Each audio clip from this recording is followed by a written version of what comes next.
Tonight, you're about to discover ancient wisdom that has guided seekers to inner peace for over 2,000 years. I'm going to share a selection of profound Zen stories that reveal the deepest secrets of mental freedom and emotional liberation. Each tale contains a transformative teaching that can shift your entire relationship with stress, anger, and the endless pursuit of more. These aren't ordinary bedtime stories. They're carefully preserved teachings from enlightened masters who understood something most of us have forgotten, that peace isn't found in changing our circumstances, but in changing our relationship to them. The Buddha once said, "The mind is everything. What you think, you become." In the next hour, you'll discover exactly how this ancient truth can transform your modern life. As we journey through tales of fierce samurai learning humility, disciples discovering wisdom in unexpected places, and farmers who lose everything only to gain freedom, you'll notice something remarkable happening. The tight grip of worry will begin to loosen. The constant chatter of your thoughts will start to quiet. You'll find yourself naturally settling into a state of profound understanding and rest. These stories have been whispered in monasteries, shared around meditation halls, and passed down through generations of seekers. Each one is a key that unlocks a different door in the mansion of your consciousness. Some doors lead to rooms where anger loses its power. Others open to spaces where the need to accumulate dissolves. Still others reveal chambers where simple presence becomes the greatest teacher. So settle in deeply now. Let your body sink into whatever supports you. Take one conscious breath with me, and as you exhale, know that you're about to receive teachings that have been waiting for you since the beginning of time. Let's begin. Our first story takes place in ancient Japan, where the morning mist clings to temple roofs and the sound of temple bells drifts through bamboo groves. This is the story of the samurai and the Zen master. In those days, a proud and brash samurai warrior lived for honor above all else. His reputation preceded him wherever he went, and his skill with the sword was matched only by his fierce temper. One day, burning with curiosity about spiritual matters, he sought out a renowned Zen master who was known throughout the land for his wisdom. The master sat in deep meditation beneath an ancient pine tree, his breathing so quiet it barely disturbed the morning air. The samurai approached with heavy footsteps, his armor clanking, his impatience growing with each moment the master remained silent. "Tell me the nature of heaven and hell," the samurai demanded, his voice cutting through the peaceful silence like a blade. The Zen master slowly opened one eye, looked directly into the samurai's face, and replied with sudden, cutting scorn, "Why should I answer to a shabby, disgusting, despondent slob like you? A worm like you? Do you think I should tell you anything? I can't stand you. Get out of my sight. I have no time for silly questions." The samurai's face flushed red with rage. How dare this monk insult a warrior of his standing? His hand flew to his sword, and in one fluid motion, he drew the blade and raised it high above the master's head, ready to strike down this insolent teacher. The Zen master looked straight into the samurai's blazing eyes and spoke with infinite tenderness. "That is hell." In that moment, the samurai froze completely. Understanding flooded through him like dawn breaking over mountains. He saw with crystal clarity that his anger had completely consumed him, transforming him into something he barely recognized. His mind had created its own hell, a realm filled with resentment, hatred, murderous rage, and the complete loss of his noble spirit. He realized he had been so deep in his torment that he was ready to kill an innocent teacher. Tears filled the warrior's eyes as the truth of his condition became undeniable. Slowly, reverently, he set his sword aside, pressed his palms together, and bowed deeply in gratitude for this profound teaching. The Zen master smiled with the gentleness of a father, welcoming home a lost child, and whispered, "And that is heaven." The Buddha taught, "You will not be punished for your anger. You will be punished by your anger." This profound truth reveals itself in the samurai's transformation from hell to heaven in a single moment of awakening. Why do we create our own hells so readily? Zen Buddhism points to what it calls the three poisons that cloud our natural wisdom: greed, hatred, and delusion. In this story, we see hatred in its raw form, not just as an emotion, but as a complete state of being that transforms paradise into torment. The samurai's hell wasn't a place he would go after death. It was the burning reality he created in his own mind and body in that very moment. His face flushed with rage, his heart pounding with fury, his entire being consumed by the desire to destroy. This was hell made manifest in human experience. Consider how often throughout your day you create similar states of torment.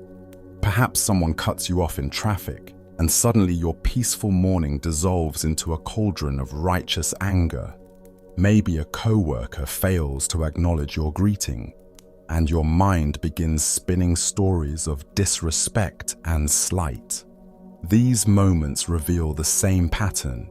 We take external circumstances and use them as raw material to construct our own private hells. The master's apparent insults were not cruel but skillful. Like a surgeon using a sharp blade to remove a tumor, he used harsh words to reveal the rage that already existed within the samurai's heart. The anger wasn't created by the insults. It was already there, waiting to be triggered. The master simply provided a mirror that reflected the warrior's inner state back to him. Zen teacher Suzuki Roshi said, "Each of you is perfect the way you are, and you can use a little improvement." This paradox captures the essence of the samurai's journey. In his moment of perfect rage, he was also perfectly positioned to see through the illusion his anger had created. The transformation from hell to heaven happened not through changing external circumstances, but through a shift in awareness. The samurai didn't need to travel anywhere or acquire anything new. Heaven was revealed when he saw clearly the hell his own mind had constructed. This is the secret that transforms suffering. Hell and heaven are not destinations, but states of consciousness. When we're caught in anger, resentment, or hatred, we inhabit hell regardless of our external circumstances. When we see through these mental constructions and return to our natural state of awareness, heaven reveals itself right where we are. In Zen practice, we learn to recognize these hellish states as soon as they arise. We develop what might be called early warning systems for our own mental and emotional storms. The tightening in the chest, the heating of the face, the accelerating heartbeat, all these become signals that we're constructing a hell that we'll have to live in.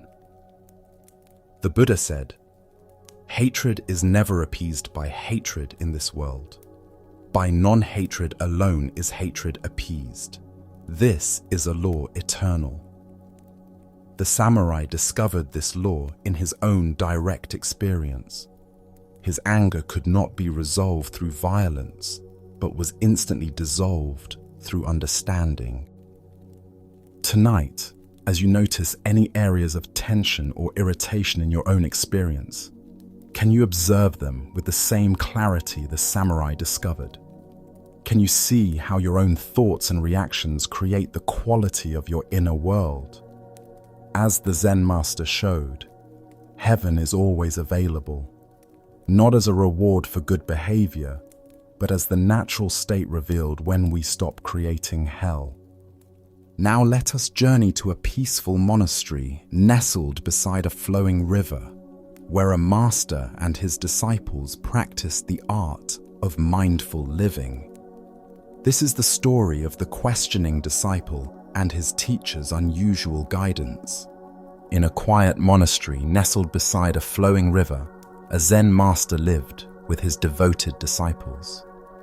Each morning, they would walk together to bathe in the clear, cool waters, practicing mindfulness with each step on the worn path.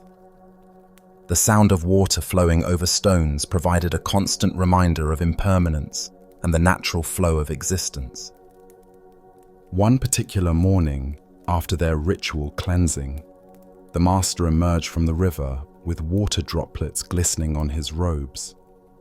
His disciples gathered around him as he walked, their faces eager for teaching, their notebooks ready to capture pearls of wisdom.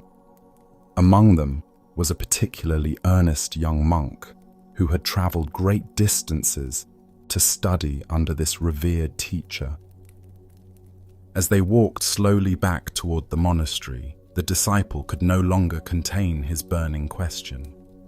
"Dear Master," he said with deep reverence, "what should I do to realize Zen? I have studied texts, practiced meditation, and followed all the prescribed methods. Yet enlightenment still seems so distant."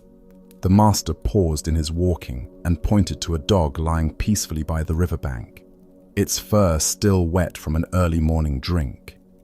The animal rested in complete contentment, occasionally lifting its head to watch a butterfly or listen to bird songs, then settling back into serene presence. "Learn from that dog," the master said simply, then continued walking.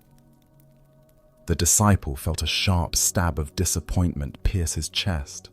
After all his sincere seeking, after traveling so far and dedicating so much time to practice, was his teacher mocking him? Anger began to rise in his throat like bitter medicine. "Oh, master," he said, struggling to keep his voice respectful, "what can I possibly learn from a dog? I have come seeking the highest wisdom, not animal behavior." The master walked on in peaceful silence, his footsteps creating a gentle rhythm on the monastery path. Birds sang in the branches above, and somewhere in the distance, temple bells marked the passing hours.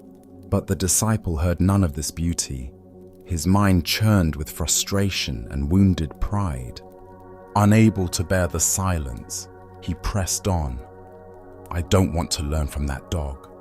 Please, master, give me real spiritual instruction. Tell me something profound that will help me achieve enlightenment." The master stopped again and pointed to another dog they encountered on the road. This one was hungrily eating scraps of food left by passing travelers, its tail wagging with simple satisfaction at finding nourishment. "Then learn from this dog," the master said with the same gentle authority. Now the disciple's composure cracked completely. "You are making fun of me, master. What can I possibly learn from a dog? All it does is eat and sleep. I have come to you precisely to become free from such basic, mindless existence." The master turned to face his student fully, his eyes holding infinite compassion mixed with gentle amusement. "You also eat and sleep," he observed quietly, then walked into his meditation hut, leaving the disciple standing frozen in the courtyard. The Buddha taught, 3 things cannot be long hidden: the sun, the moon, and the truth. This story reveals a truth that our sophisticated minds often struggle to accept. The wisdom we seek is already present in the simplest moments of being. Why did the disciple resist such a simple teaching? Zen Buddhism points to what might be called spiritual materialism, the ego's tendency to turn even spiritual practice into another form of acquisition and achievement. The disciple wanted something special, something that would set him apart from ordinary existence and confirm his identity as a serious seeker. The dogs in this story represent what Zen calls Buddha nature, the natural, unconditioned awareness that exists before the mind creates elaborate stories about spiritual attainment. The first dog, resting by the river, embodied perfect presence. It wasn't trying to achieve anything or become anyone special. It simply existed in complete harmony with the moment. The second dog, eating scraps, demonstrated another aspect of Buddha nature, the ability to meet life's basic needs without drama or commentary. It didn't complain about the quality of the food or worry about whether eating scraps reflected poorly on its spiritual status. It simply ate when hungry, with gratitude and attention. Consider how often we complicate our own existence with layers of spiritual or psychological concepts. We meditate, but worry we're not meditating correctly. We practice mindfulness, but judge our wandering minds. We seek enlightenment, but create suffering through our very seeking. The dogs, in their simplicity, point to a way of being that transcends these complications. The Master's final observation, "You also eat and sleep," cuts through all pretense. Despite all our spiritual aspirations and sophisticated practices, we remain biological beings with simple needs. The question becomes, can we meet these basic realities with the same presence and acceptance the dogs demonstrated? Zen teacher Dogen wrote, "To study the Buddha way is to study the self. To study the self is to forget the self." The disciple was studying concepts about enlightenment rather than studying his actual moment-to-moment experience. The dogs, without any concept of Buddha nature, were perfectly expressing it. This doesn't mean we should abandon formal practice or intellectual understanding.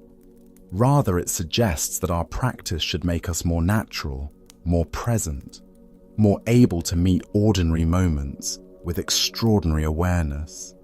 The dogs weren't practicing Zen, they were simply being themselves completely. The shock the disciple experienced when told he also eats and sleeps was the recognition of this simple truth.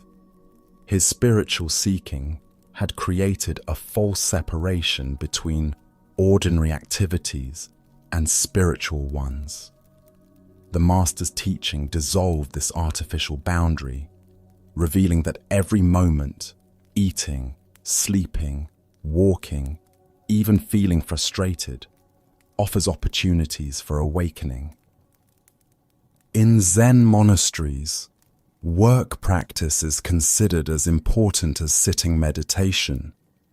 Chopping vegetables, sweeping floors, and tending gardens are all forms of spiritual cultivation when approached with full attention.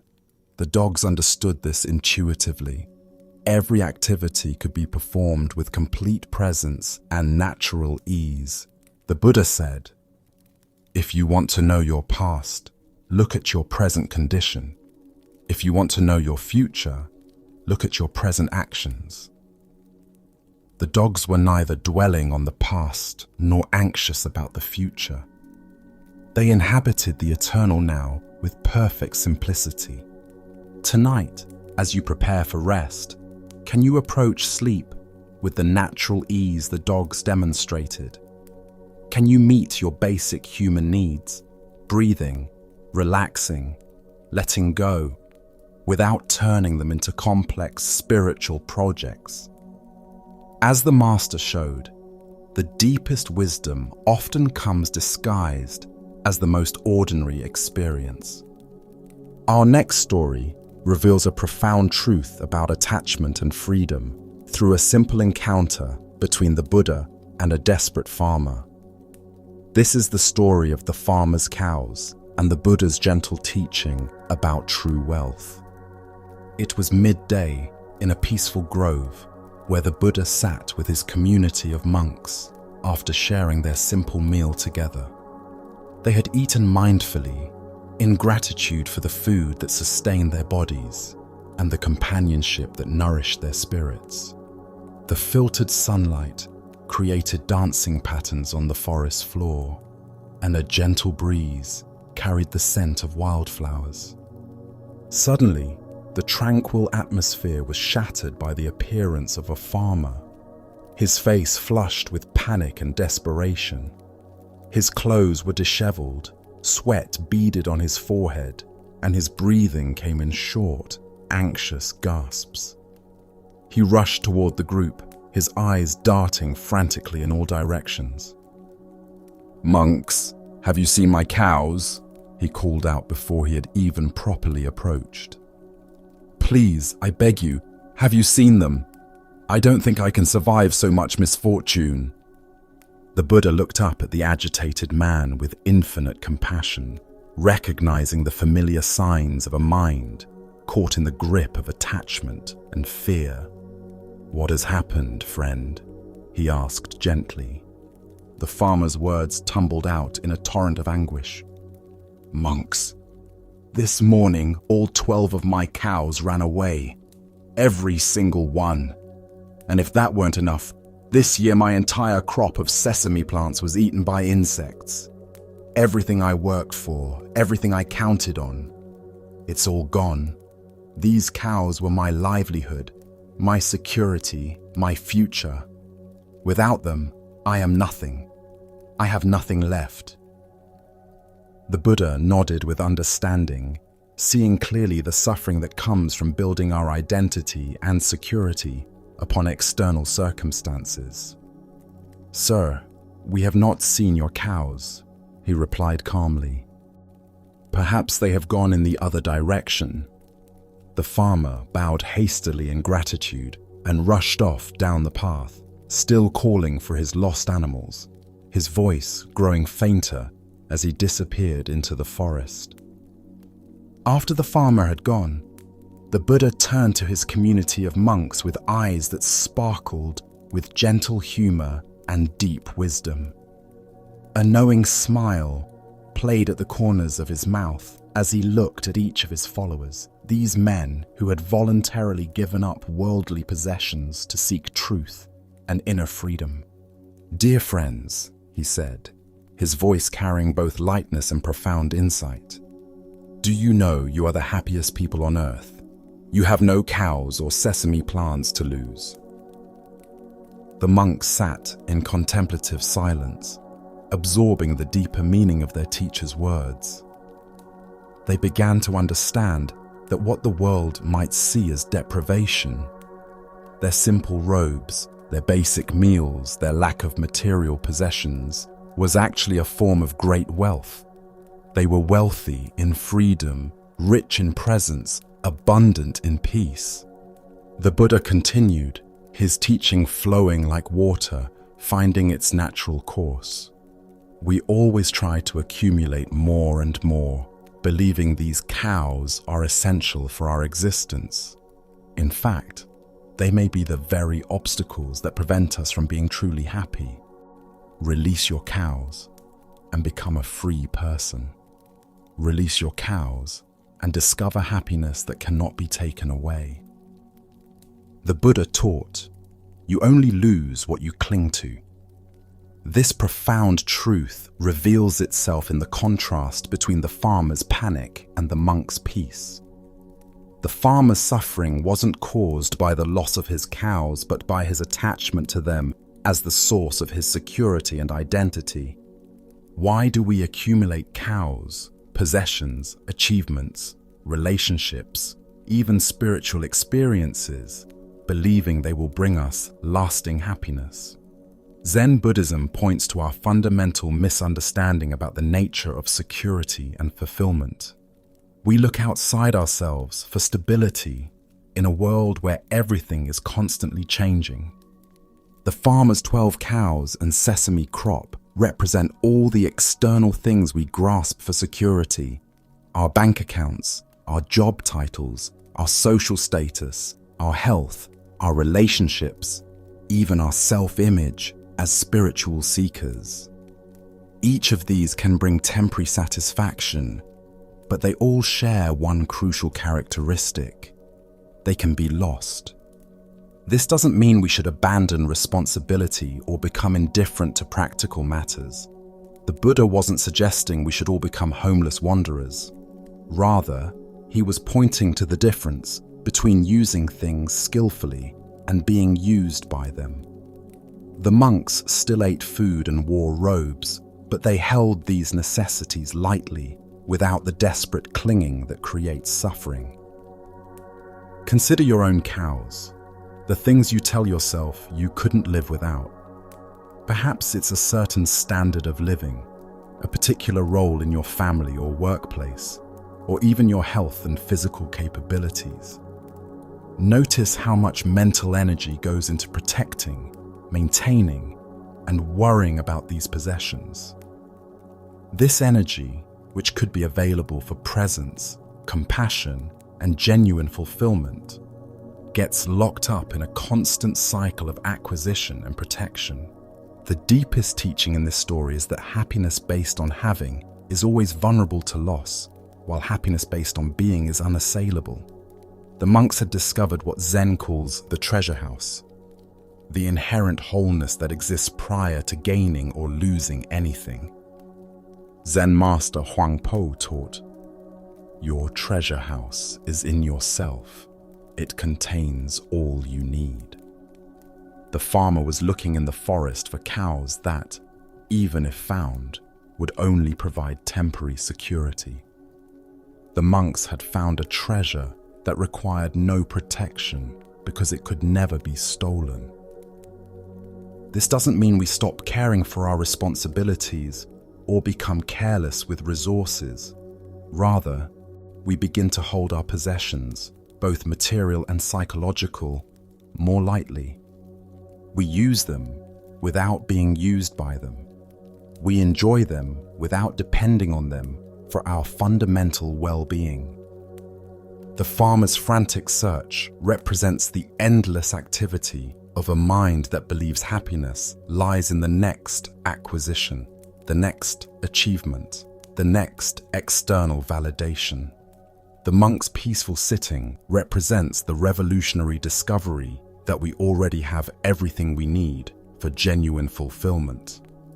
In our modern context, our cows might be our career advancement, our children's success, our romantic relationship, our retirement savings, or even our meditation practice. The question isn't whether these things have value, but whether we hold them so tightly that losing them would devastate our sense of self. The Buddha said, "Health is the greatest gift, contentment the greatest wealth, faithfulness the best relationship." The monks embodied this teaching.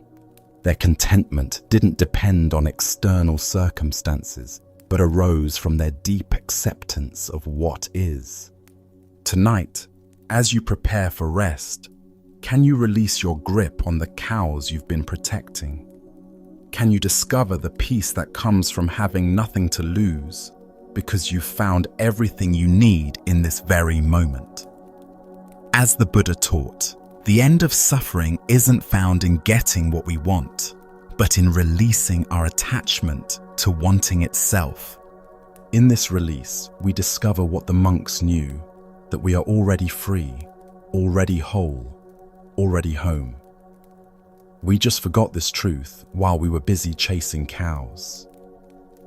In the misty mountains of feudal Japan, where legends of master swordsmen echo through the valleys, we discover a tale about the paradox of urgent learning. This is the story of Matajuro and the taste of his master's sword. In feudal Japan, nestled among the mist-covered peaks of Mount Futara, lived Banzo, a swordsman whose skill was legendary throughout the land. His reputation drew seekers from across the country, all hoping to learn the secret of his extraordinary mastery. Among these hopeful students came a young man named Matajuro Yagyu, carrying the weight of disappointment and desperate ambition. Matajuro was the son of a famous swordsman, yet his father had pronounced his work too mediocre for mastership and disowned him in shame. The young man's pride burned with this rejection, fueling an urgent hunger to prove his worth. He climbed the mountain path to Banzo's modest dwelling with determination blazing in his eyes. "Master Banzo," Matajuro said, bowing deeply, "I wish to learn swordsmanship under your guidance. I will do anything, endure any hardship." Banzo studied the young man carefully, seeing immediately the fever of impatience that consumed him. "You cannot fulfill the requirements," he said simply. "But if I work hard," Matajuro persisted, his voice tight with anxiety, "how many years will it take to become a master?" "The rest of your life," Banzo replied without hesitation. The answer struck Matajuro like a physical blow. "I cannot wait that long," he exclaimed.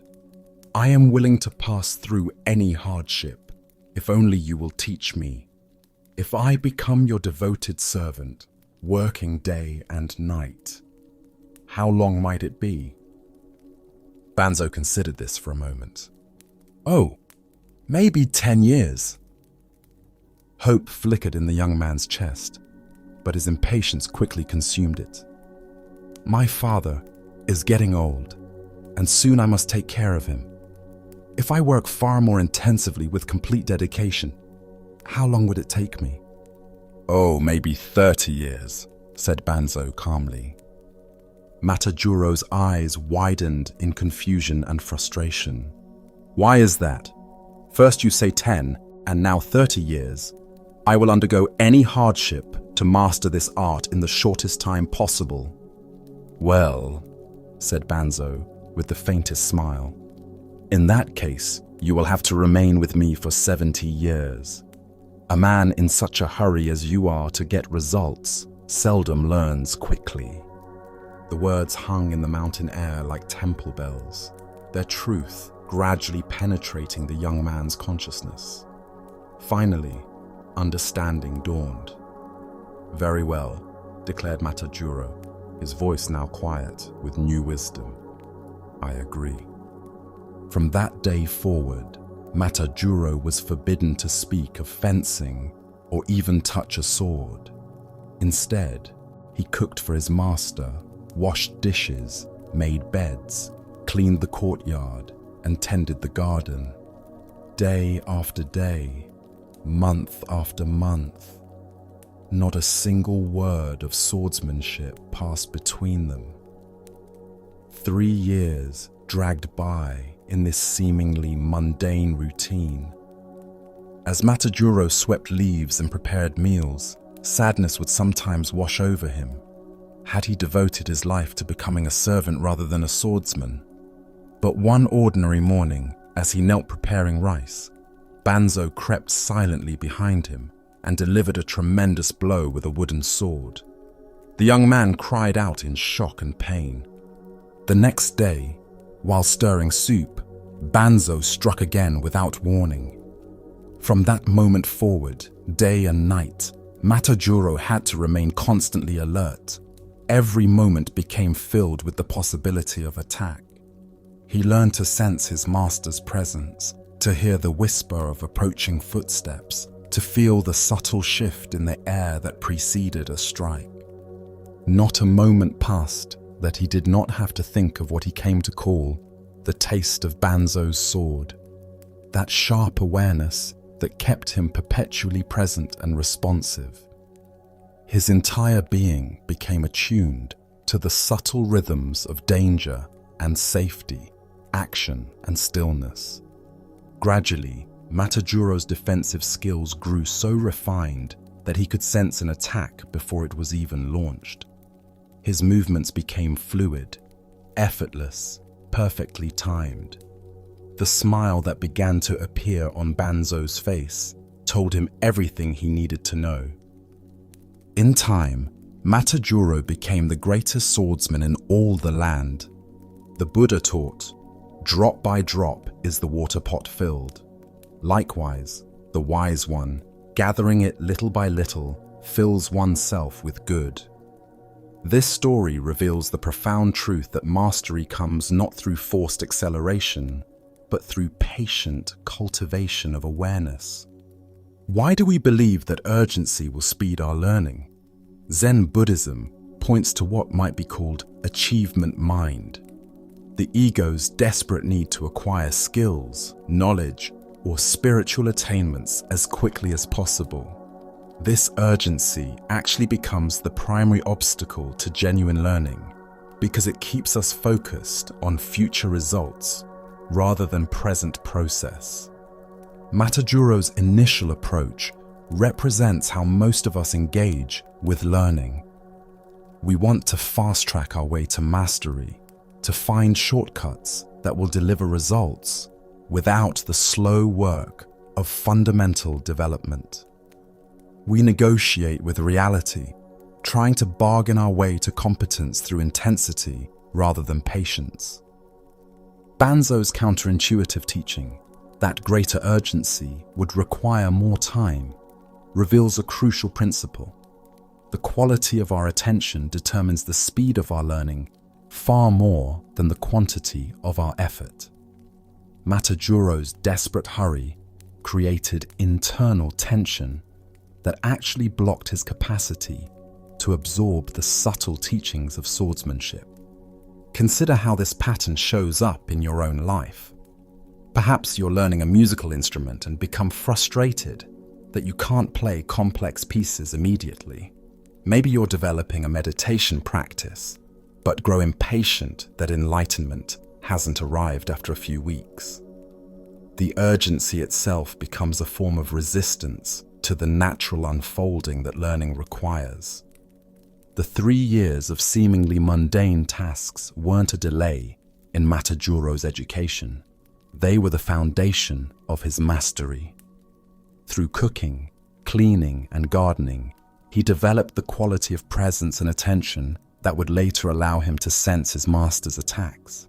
His consciousness became refined through simple, repetitive activities performed with complete attention.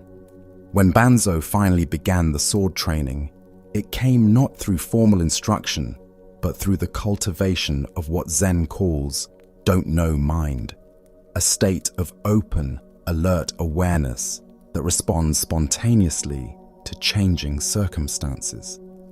Matajuro learned to taste his master's sword not through thinking about technique, but through developing an embodied wisdom that transcended conscious strategy.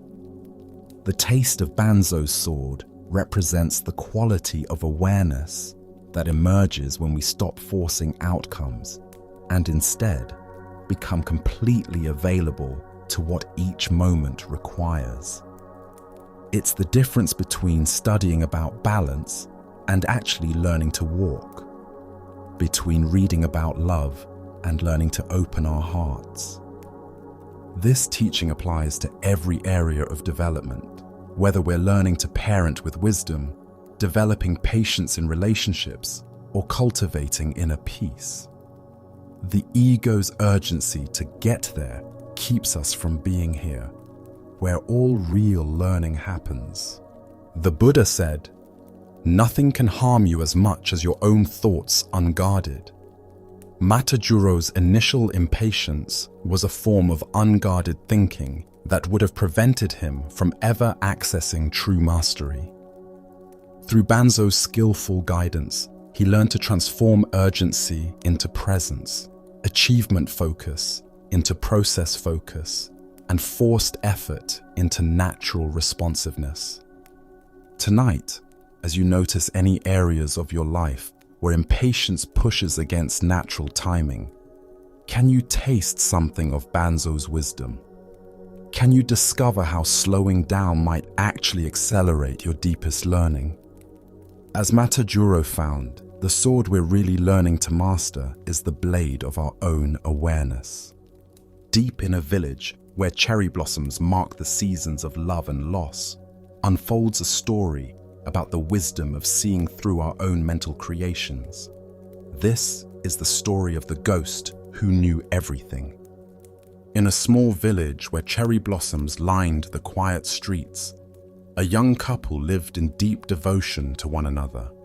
Their love was the kind that seems to make the whole world brighter, each day beginning and ending with gratitude for their shared life. But as often happens in human existence, their happiness was visited by the shadow of impermanence. The young wife fell gravely ill, and despite all their prayers and the best care they could provide, it became clear that death was approaching. As her strength ebbed away, her love for her husband seemed to intensify, as if she were trying to pour a lifetime of affection into their remaining moments together. "I love you so much," she whispered to him with her last breaths, her hand gripping his with surprising strength. "I do not want to leave you.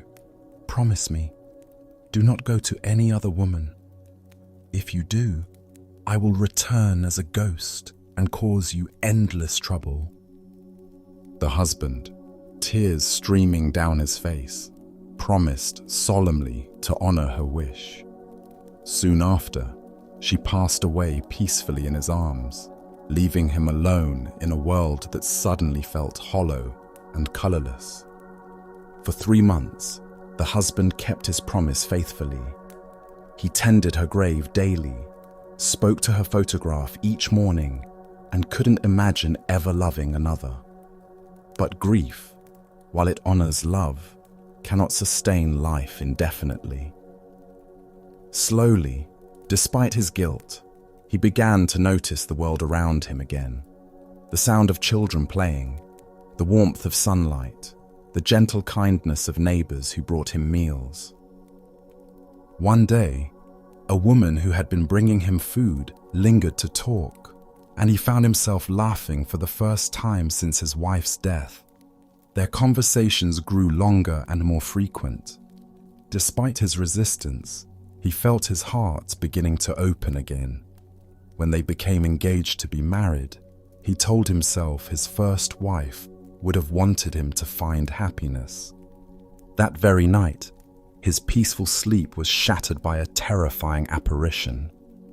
His deceased wife appeared at the foot of his bed, her face twisted with jealousy and rage. "You promised," she shrieked. "You swore you would never love another. How could you betray me so quickly?" The husband sat bolt upright, his heart hammering with terror and guilt. But the ghost's torment had only begun. Night after night, she appeared with increasingly detailed accusations. She knew exactly what gifts he had given his new fiancée, describing the silk scarf and its intricate pattern, recounting word for word the intimate conversations they had shared by the river, even revealing private moments of affection. "I know everything you do," the ghost would wail. "Every thought, every touch, every whispered word of love that should have been mine." The man began to lose weight and sleep. His fiancée noticed his haggard appearance and growing anxiety, but how could he explain that his dead wife was haunting their relationship?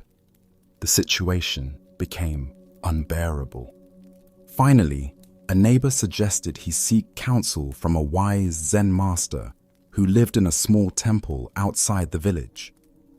In desperation, the man made the journey and poured out his story to the old teacher. The master listened with patient attention, occasionally nodding with understanding. When the tale was finished, he stroked his beard thoughtfully. "Your former wife became a ghost, and knows everything you do," the master observed calmly. "Whatever you say, whatever you give your beloved, she knows. She must be a very wise ghost indeed. Really, you should admire such supernatural knowledge." The man looked puzzled, unsure whether the master was mocking his suffering. "The next time she appears," continued the master, "bargain with her. Tell her that since she knows so much and you can hide nothing from her, if she will answer you one question truthfully, you promise to break your engagement and remain single for the rest of your life." "What question should I ask?" the man inquired eagerly. The master smiled with gentle mischief. "Take a large handful of soybeans and ask her exactly how many beans you hold in your hand. If she cannot tell you, you will know she is only a figment of your imagination and will trouble you no longer." That night, when the ghost appeared with her usual accusations and supernatural knowledge, the man was ready. He flattered her extensively, praising her omniscience and admitting he could hide nothing from her penetrating awareness. "Indeed," replied the ghost with satisfaction, "and I know you went to see that Zen master today. I heard every word he said to you." "And since you know so much," demanded the man, holding up a closed fist filled with beans, "tell me exactly how many beans I hold in this hand." Suddenly, there was only silence in the moonlit room. The ghost vanished completely and never appeared again. The Buddha taught, "The whole secret of existence is to have no fear. Never fear what will become of you. Depend on no one. Only the moment you reject all help are you freed." This story reveals how our own minds create the very phantoms that terrorize us. Why do we give such power to the ghosts of our past? Zen Buddhism points to several psychological mechanisms that keep us trapped by internal apparitions. First is guilt, the mind's tendency to punish ourselves for moving beyond old loyalties, even when that movement is natural and healthy. The ghost's supernatural knowledge wasn't actually supernatural at all. She knew about the gifts and conversations because the man's own guilty conscience was creating her omniscience. Every detail she recounted was information already present in his own mind, projected outward and given the appearance of external reality. This represents a profound teaching about the nature of psychological haunting. The demons that torment us, guilt, shame, fear, regret, often appear to have external reality and independent power. They seem to know our every weakness, to see through our every defense, to anticipate our every attempt at escape. But like the ghost in this story, they derive all their knowledge from our own consciousness. Consider the ghosts that might be haunting your own life. Perhaps it's the voice of a critical parent that continues to judge your choices long after they're gone. Maybe it's the specter of past failures that convinces you not to try again. Or it could be the phantom of old relationships that prevents you from opening your heart to new love. These psychological ghosts often seem to possess uncanny insight into our vulnerabilities. They know exactly which accusations will wound us most deeply, which fears will paralyze us most completely. But their apparent omniscience is simply our own self-knowledge turned against us by guilt and conditioning. The Zen master's test with the beans represents the power of discriminating wisdom to dissolve psychological illusions. By asking for information the ghost couldn't possibly possess, something outside the man's own knowledge, he revealed her true nature as a mental construction rather than an independent entity. This doesn't diminish the reality of the man's suffering. The ghost's psychological impact was absolutely real, affecting his sleep, his relationships, and his peace of mind. but understanding her true source gave him the power to dissolve her hold over his life. Zen teacher Suzuki Roshi said, "Each of you is perfect the way you are, and you can use a little improvement." This paradox applies to our relationship with psychological ghosts. We can acknowledge the reality of our guilt and conditioning, while also recognizing that these patterns aren't permanent features of our consciousness. The beans represent any question that takes us outside the closed loop of our conditioned thinking. When we're caught in cycles of self-torment, we can ask ourselves, what evidence exists outside my own guilty conscience that this self-punishment is necessary or helpful? Often, like the ghost, our internal critics fall silent when confronted with such inquiries.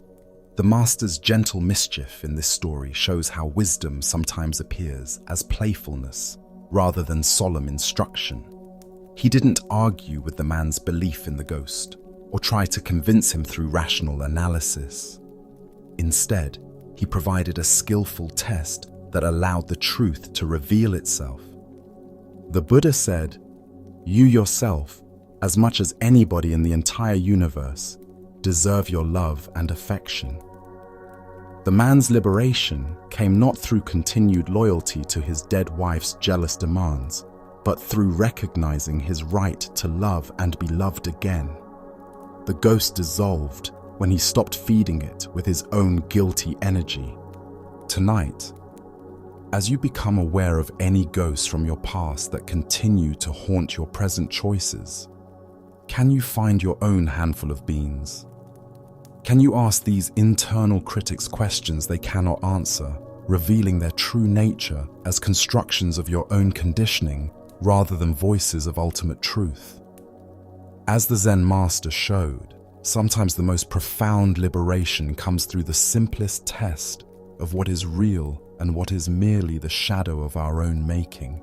Now, among the sacred pilgrimage routes that wind through ancient landscapes, we encounter a teaching about the discovery of what was never truly lost. This is the story of the 10 pilgrims and the missing traveler. In ancient times, when pilgrimage routes wound through mountain passes and across rushing rivers, 10 monks embarked on an arduous journey to a distant holy city. They walked for days through challenging terrain, their hearts filled with devotion and their minds focused on the sacred destination that lay ahead. Each step was taken with intention, each mile covered with the hope that reaching the holy place would bring them closer to enlightenment. At one point in their journey, they came to a fierce river that roared with spring snowmelt, its waters rushing violently between jagged rocks that could easily crush anyone who lost their footing. The crossing would require careful attention and mutual support. One mistake could be fatal. One by one, the pilgrims helped each other navigate the treacherous waters. They formed a human chain, the strongest monks positioning themselves to catch anyone who might slip. Slowly, carefully, with hearts pounding and prayers on their lips, they made their way across the dangerous passage. When they finally reached the safety of the far shore, they collapsed on the rocky bank, grateful to be alive and relieved to have overcome such a perilous obstacle. Their robes were soaked, their sandals filled with river water, but they had survived what could have been a disaster. The leader of the group, feeling the weight of responsibility for his fellow pilgrims, decided to count everyone to ensure they had all crossed safely. This was a reasonable precaution. In the confusion and fear of the crossing, it would be easy to lose track of someone. "Line up, brothers," he called out, "so I can confirm we are all here." The monks arranged themselves in a row, and their leader began to count carefully. 1, 2, 3, 4, 5, 6, 7, 8, 9. He paused, counting again with growing alarm. 1, 2, 3, 4, 5, 6, 7, 8, 9. Horror spread across his face as the terrible truth seemed to dawn. "Brothers!" he cried out in anguish. "Only 9 of us have made it across. One of our beloved companions has been lost to the river." The other monks gasped in shock and grief.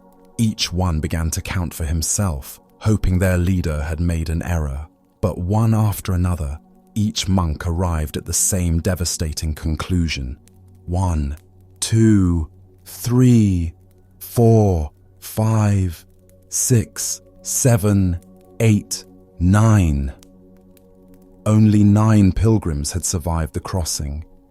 They began to weep and wail, calling out the names of their missing brother, wondering who among them had been swept away by the merciless current. Their joy at surviving the crossing transformed into bitter mourning for their lost companion. As they sat by the river in their grief, a wise stranger happened upon the scene. He observed the 10 monks, for indeed, there were 10 of them clearly visible to his eyes, weeping and lamenting as if someone had died. "Good brothers," he asked gently, "what has happened to cause such an outpouring of sorrow?" The leader looked up through his tears. "Kind stranger, we are pilgrims on a sacred journey. There were 10 of us when we began to cross this dangerous river, but now one of our beloved brothers has been lost in the waters. We cannot find him anywhere." The stranger looked around, counting the monks before him with a puzzled expression. By his count, there were clearly 10 pilgrims present. Understanding dawned on him, and he had to suppress a smile at the innocent mistake that was causing such unnecessary suffering. "Sir," he said kindly, "would you please count your group again, just to make certain?" "Yes, of course," replied the leader, who began counting aloud once more. 1, 2, 3, 4, 5, 6, 7, 8, 9. His voice broke on the final number. "Oh, alas, one is gone forever." "But, sir," said the stranger gently, "you have forgotten to count yourself." In that moment, profound silence fell over the group. The leader looked down at his own body as if seeing it for the first time. Understanding flooded through all 10 monks simultaneously. Their missing brother had never been lost. He had been right there all along, doing the counting. Joy erupted from the group as they realized the magnitude of their error. Their tears of grief transformed into laughter at their own beautiful foolishness. The 10th pilgrim was found without having to search anywhere at all. The Buddha taught, "Look within. Within is the fountain of good, and it will ever bubble up if you will ever dig." This story reveals the cosmic joke at the heart of all spiritual seeking. We search everywhere for what we never actually lost. Why do we consistently forget to count ourselves in the search for completeness? Zen Buddhism points to what might be called the looking outside habit, our deeply conditioned tendency to search for fulfillment, peace, and wholeness in external circumstances, achievements, or experiences. The 10 pilgrims represent our various attempts to find ourselves through spiritual practice, personal development, or life accomplishments. Like the monks crossing the dangerous river, we often endure great hardships and overcome significant obstacles in our quest for something we believe is missing from our lives. The act of counting others while forgetting ourselves perfectly captures how consciousness works when caught in seeking mode. We can see and account for everything in our experience: our thoughts, emotions, circumstances, relationships, achievements, while somehow overlooking the aware presence that is doing all the observing. Consider how this pattern manifests in daily life. We search for happiness in the next purchase, relationship, or accomplishment, forgetting that the capacity for happiness is the very awareness doing the searching. We seek peace through meditation techniques or lifestyle changes, overlooking the peaceful awareness that exists prior to any mental or physical state. The pilgrim's grief over their lost companion represents the genuine suffering we experience when we believe something essential is missing from our lives. This isn't mere intellectual confusion. It creates real emotional pain, just as the monk's tears were authentic, even though based on a misunderstanding. The wise stranger who helped them see their error represents the function of awakened wisdom, whether it comes through a teacher, a moment of insight, or sudden recognition.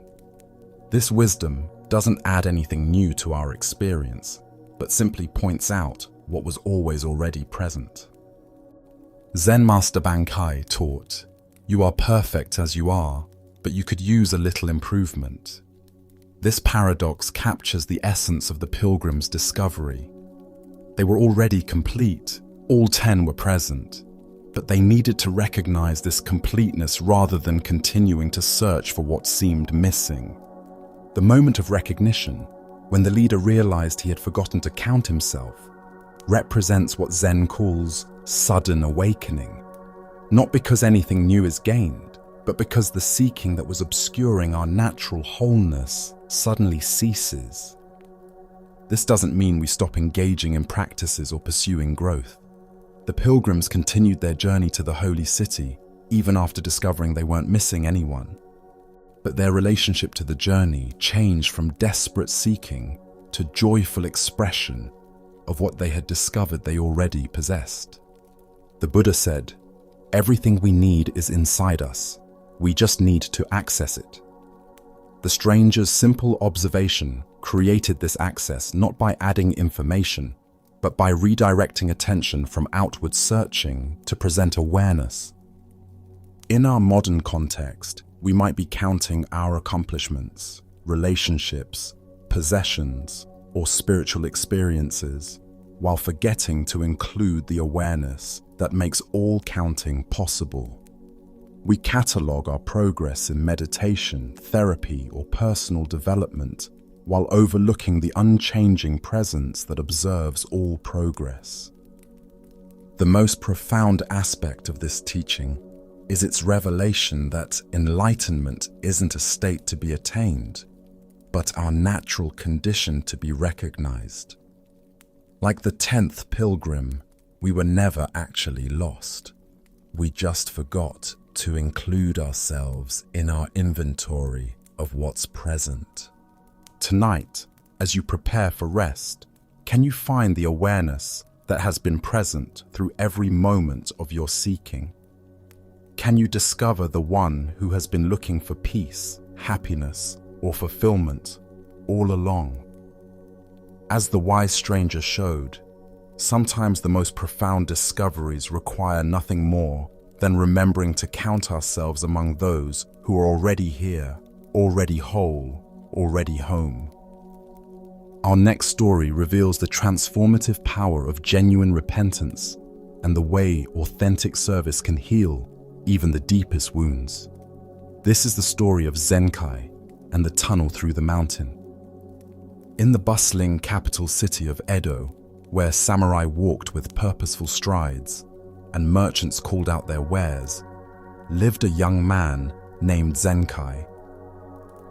Born into the warrior class, he had been raised with strict codes of honor and duty, but like many young men, he found himself drawn away from these teachings by the pull of passion and desire.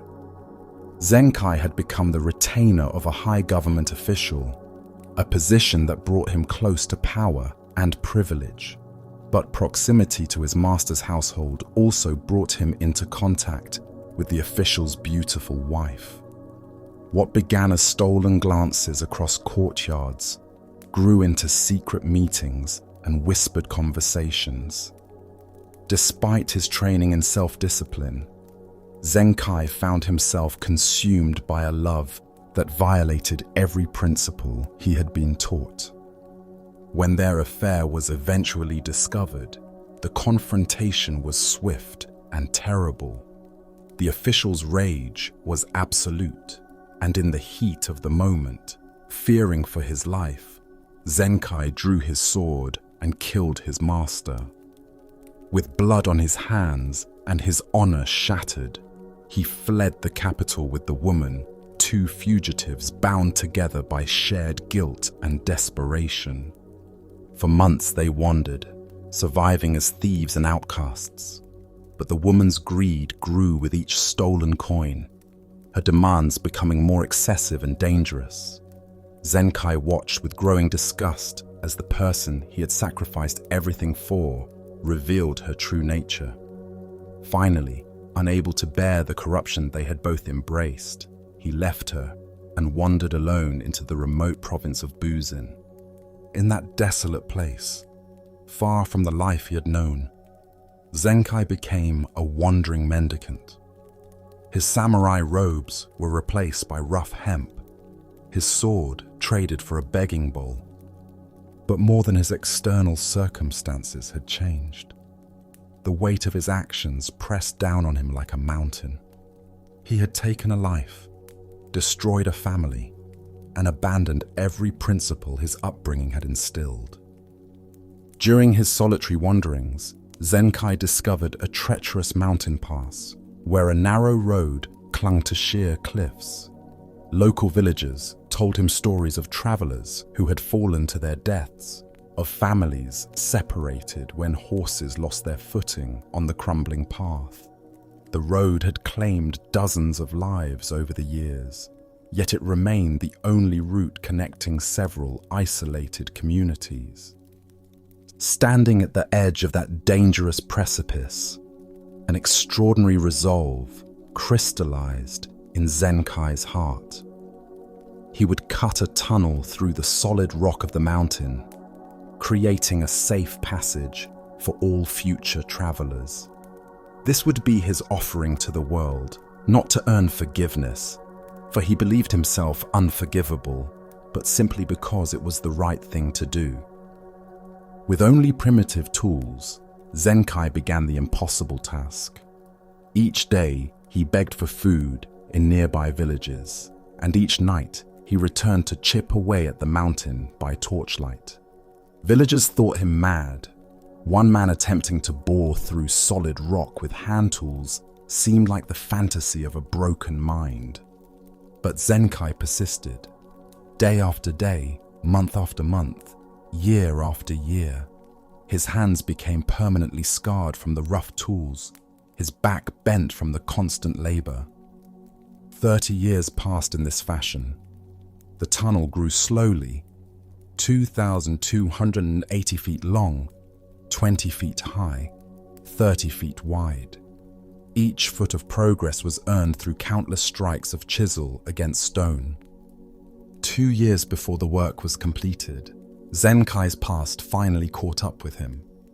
The son of the official he had slain, now grown into a skilled swordsman, had spent years tracking his father's killer.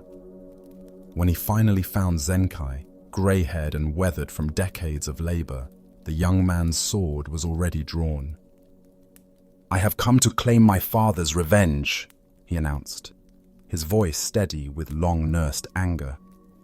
Zenkai set down his tools and faced his pursuer with calm acceptance. "I will give you my life willingly," he said without hesitation. "Only let me finish this work. On the day the tunnel is completed, then you may kill me." The young swordsman agreed to wait, expecting the work to be finished within days. But as weeks turned to months, and he watched Zenkai's relentless dedication to the task, something unexpected began to happen.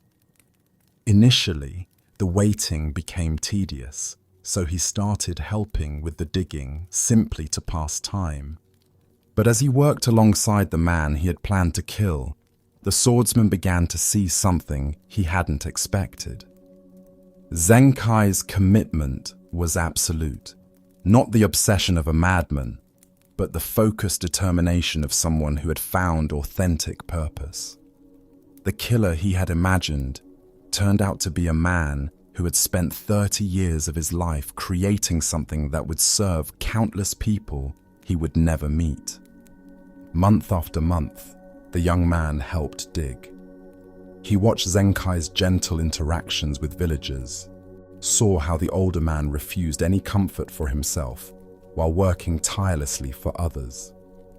Gradually, admiration replaced hatred.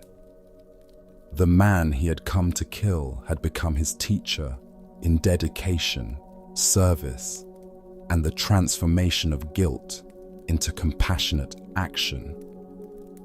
At last, the tunnel was completed. Villagers celebrated as the first travelers passed safely through the mountain. Children ran through the passage, their laughter echoing off the carved walls.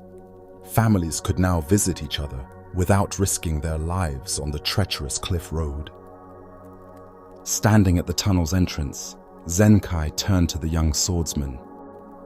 "Now cut off my head," he said simply. "My work is done." But the young man's eyes filled with tears. "How can I cut off my own teacher's head?" he asked, his voice breaking with emotion. The Buddha taught, "Hatred does not cease by hatred, but only by love. This is the eternal rule." This story reveals how authentic repentance transforms not only the person seeking redemption, but also those whose lives they touch. Why do we often doubt that genuine transformation is possible? Zen Buddhism points to our tendency to define ourselves and others by past actions rather than present possibilities. Zenkai's story demonstrates that while we cannot undo past harm, we can dedicate our remaining time to creating benefit that far outweighs the damage we caused. The tunnel represents what Zen calls great vow, commitment that transcends personal comfort or convenience. Unlike acts of penance performed to earn forgiveness, Zenkai's work arose from authentic remorse, coupled with genuine desire to serve. He wasn't trying to balance karmic scales, but responding to suffering with the only gift he could offer: 30 years of his life in service to others' safety. Consider how transformation works in your own experience. Perhaps you've carried guilt over harsh words spoken in anger, or choices that caused pain to people you loved. The conventional approach might involve apologies, promises to change, or attempts to make direct amends. While these have their place, Zenkai's story points to something deeper: the possibility of allowing our mistakes to break our hearts open, rather than simply burden us with shame. The young swordsman's transformation illustrates how authentic service can heal even the wounds of those we've harmed. He came seeking justice through violence, but discovered something more valuable: a teacher who showed him what dedicated service looks like. The man who killed his father ultimately gave him a model for living that no amount of revenge could have provided. This doesn't romanticize the original crime or suggest that Zenkai's service erased his responsibility. Rather, it shows how acknowledging the full weight of our actions can fuel commitment to creating benefit rather than just minimizing harm. The tunnel saved countless lives that the original killing had put at risk. But this wasn't calculated restitution. It was love expressing itself through whatever means were available. Zen Master Dogen taught, "To study the Buddha way is to study the self. To study the self is to forget the self. To forget the self is to be actualized by myriad things." Zenkai's 30-year labor was a forgetting of self, not through denial of responsibility, but through complete dedication to something larger than his personal redemption. The physical demands of the tunnel work, the scarred hands, bent back, and decades of isolation mirror the internal process of working through deep remorse. Transformation often requires this kind of sustained effort over years rather than sudden breakthrough. Each strike of Zenkai's chisel against rock was both practical progress and spiritual practice. The story's climax reveals the ultimate teaching. Authentic service transforms the servant as much as it benefits others. The man who began digging as a criminal seeking to atone had become someone worthy of respect and love, not because his past was erased, but because he had allowed that past to fuel 30 years of selfless action. The Buddha said, "Drop by drop is the water pot filled. Likewise, the wise one, gathering it little by little, fills oneself with good." Zenkai's tunnel was built one strike at a time, just as his character was rebuilt one day of service at a time. Neither happened quickly, but both created something that would benefit countless people for generations. Tonight, as you reflect on areas where you might carry guilt or regret, can you sense the possibility of transformation through service? Can you imagine how your own mistakes might become the fuel for creating something beneficial rather than just the source of ongoing self-punishment? As Zenkai discovered, sometimes the heaviest burdens can become the foundation for the most meaningful contributions. Now, let us explore a story about the difference between surface judgments and deeper motivations, and how wisdom often appears in forms that conventional thinking cannot recognize. This is the story of Geshen, the monk who was called the stingy artist. In a mountain monastery where morning mist clung to ancient pine trees, lived Geshen, a monk whose artistic talent was renowned throughout the region. His brush could capture the essence of a bird in flight with just a few elegant strokes, and his paintings of mountain landscapes seemed to breathe with spiritual presence. Yet despite living in a religious community dedicated to non-attachment, Geshen had earned an unusual reputation that puzzled and sometimes scandalized those who knew him.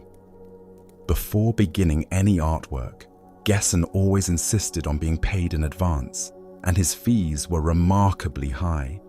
Unlike other monk artists, who might paint for the joy of creation or as offerings to the temple, Geshen approached his art like a merchant, calculating costs and demanding premium prices.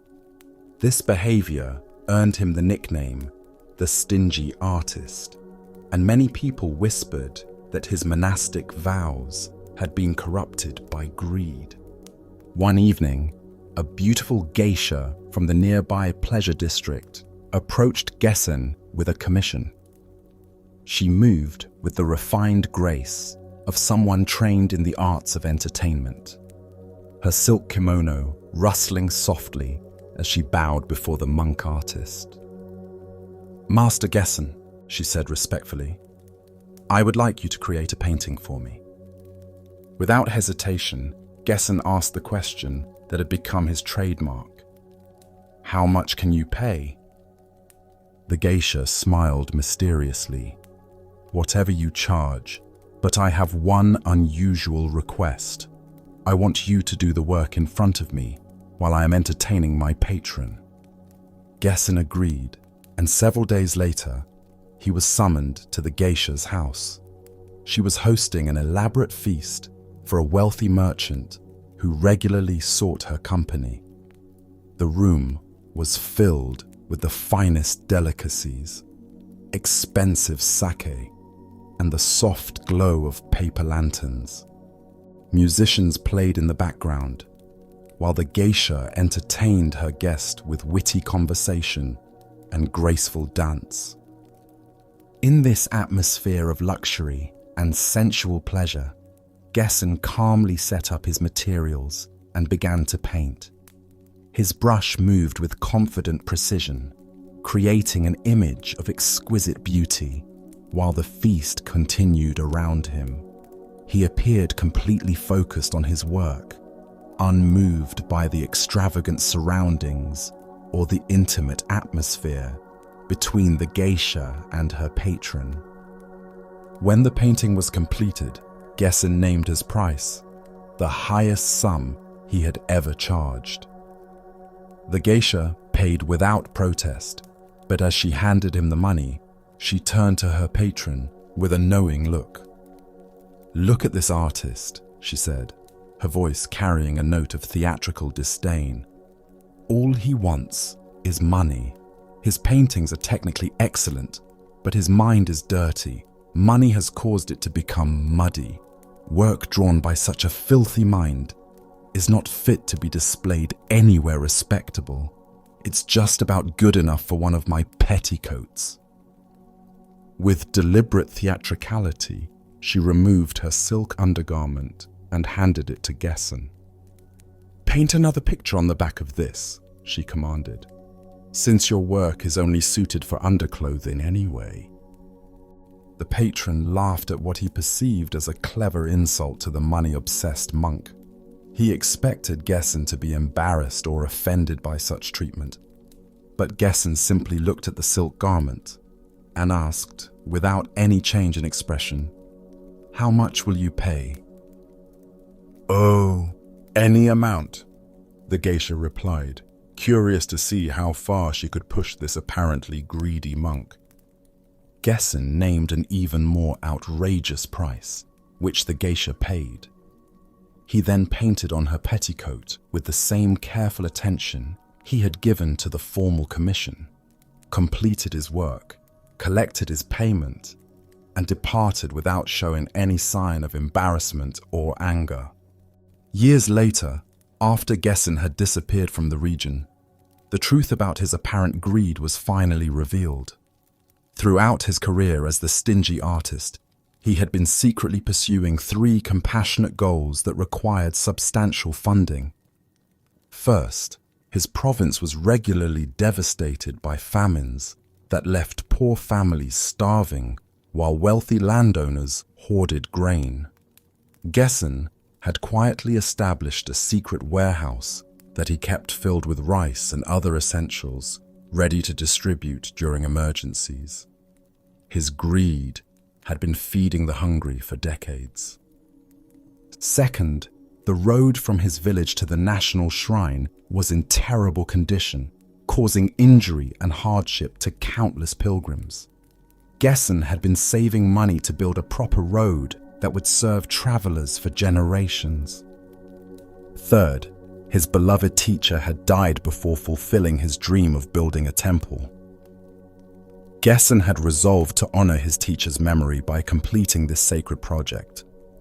After accomplishing these 3 wishes through his art sales, Gessen threw away his brushes and materials, retired to the mountains, and never painted again. The stingy artist had been revealed as one of the most generous men in the province. The Buddha taught, "Do not believe in anything simply because you have heard it. Do not believe in anything simply because it is spoken and rumored by many." This story reveals how easily we misjudge others when we base our assessments on surface appearances rather than deeper understanding.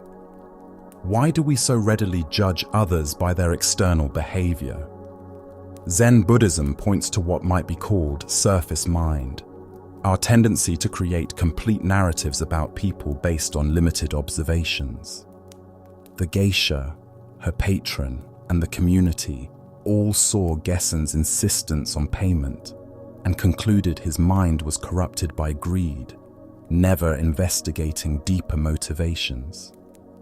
The geisha's theatrical humiliation of Gessen represents how society often punishes those who violate conventional expectations, even when that violation serves a higher purpose. She and her patron felt justified in their mockery because Gessen's behavior seemed to contradict proper monastic conduct. But Gessen's calm acceptance of even the most insulting treatment reveals someone operating from a completely different framework. He wasn't attached to social approval or concerned with maintaining his reputation. His only concern was raising funds for his 3 projects, and if that meant painting on undergarments while being ridiculed, he was willing to accept such conditions. Consider how often we make similar misjudgments in daily life. Perhaps we criticize a colleague for working long hours, assuming they're ambitious and selfish, without knowing they're supporting elderly parents.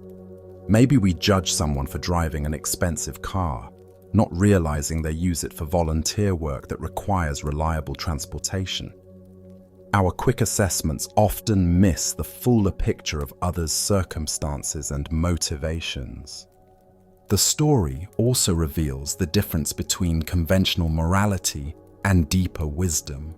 Conventional thinking says monks should be detached from money, should give their services freely, should maintain dignified behavior in all circumstances. But Gessen's apparent violations of these norms were actually expressions of profound compassion, operating on a longer timeline than most people could perceive. Zen teacher Linji said, "There is nothing special to do. Just be ordinary. Relieve yourself, wash your face, put on your clothes and eat your food. When tired, sleep." Gessen embodied this teaching by approaching his fundraising with the same calm practicality he brought to painting. There was no drama, no explanation, no defense, just systematic work toward compassionate goals. The 3 projects Gessen funded represent different aspects of service: immediate relief for suffering, feeding the hungry, infrastructure that serves many people over time, building the road, and honoring spiritual lineage, completing his teacher's temple. His approach integrated practical compassion with spiritual devotion in a way that transcended conventional categories. The revelation of Gessen's true motivations doesn't make him a hero so much as it reveals the limitations of judging anyone based on partial information. How many people in our own lives might be carrying out similar hidden acts of service while appearing to violate social expectations? Gessen's retirement after completing his 3 goals shows the difference between attachment to artistic identity and using artistic skill as a tool for service. Once his paintings had served their purpose of generating funds for compassion, he had no need to continue creating them. His identity was never tied to being an artist. It was tied to being of service. The Buddha said, "Thousands of candles can be lighted from a single candle, and the life of the candle will not be shortened. Happiness never decreases by being shared." Gessen's secret warehouse, road project, and temple were all ways of lighting candles that would continue benefiting people long after he was gone. Tonight, as you consider the judgments you might hold about others' behavior, can you sense the possibility that motivations might be more complex than they appear? Can you hold space for the mystery of what drives people's choices, rather than rushing to condemn what doesn't immediately make sense? As Gessen showed, sometimes the most generous hearts hide behind the most puzzling behaviors. Now, from the halls of scholarly debate, where words carry weight and misunderstanding breeds comedy, comes a story about the nature of communication itself. This is the story of the one-eyed monk and the traveling debater. In a remote temple, nestled among snow-capped mountains in northern Japan, 2 brother monks had made their home together. The temple followed an ancient tradition. Any wandering monk could request shelter, but only if he could win a theological debate with the resident monks. This practice ensured that only those with deep understanding of Buddhist teachings would be granted lodging, while also providing intellectual stimulation for the isolated community. The elder brother was renowned for his scholarship, having spent decades studying the most complex philosophical texts. His mind was sharp as a sword, capable of dissecting the finest points of doctrine and engaging in debates that could last from sunset to sunrise. The younger brother, however, was considered simple-minded by most standards.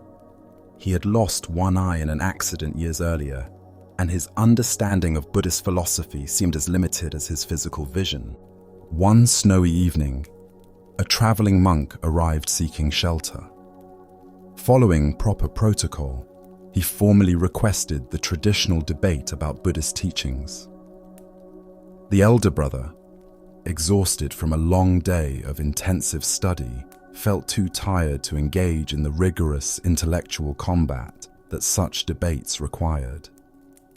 "Brother," he said to the younger monk, "please take my place tonight. But remember, conduct the dialogue in silence. Let wisdom speak through gesture rather than words." The younger monk, though nervous about representing the temple's reputation, agreed to fulfill this responsibility. The two monks, the confident traveler and the anxious resident, made their way to the shrine room and sat facing each other in the flickering candlelight. What followed was a brief, wordless exchange that would be interpreted very differently by each participant. The traveling monk, eager to demonstrate his understanding, began by holding up one finger with ceremonial gravity. The younger monk, after a moment's consideration, held up two fingers in response. The visitor then raised three fingers, maintaining the solemn dignity appropriate to theological discourse. At this point, the younger monk's face flushed with anger, and he shook his clenched fist directly in front of the stranger's face. Startled by this aggressive gesture, the traveling monk immediately rose and hurried to find the elder brother. "Your young brother is a remarkable fellow," he announced with genuine admiration. "He defeated me completely. I have no choice but to continue my journey tonight, despite the snow." The elder brother, surprised that his simple younger brother had succeeded where he might have struggled, asked for details of the exchange. "The debate was profound," the traveler explained enthusiastically. "First, I held up one finger to represent Buddha, the enlightened one. Your brother immediately responded by holding up two fingers, signifying Buddha and his teaching, showing that enlightenment cannot be separated from the Dharma that expresses it." He continued with growing excitement. "I then held up three fingers, representing Buddha, his teaching, and the Sangha, the community of followers living in harmony with these principles. But your brother's response was magnificent. He shook his clenched fist at me, indicating that all three, Buddha, Dharma, and Sangha, arise from one unified realization.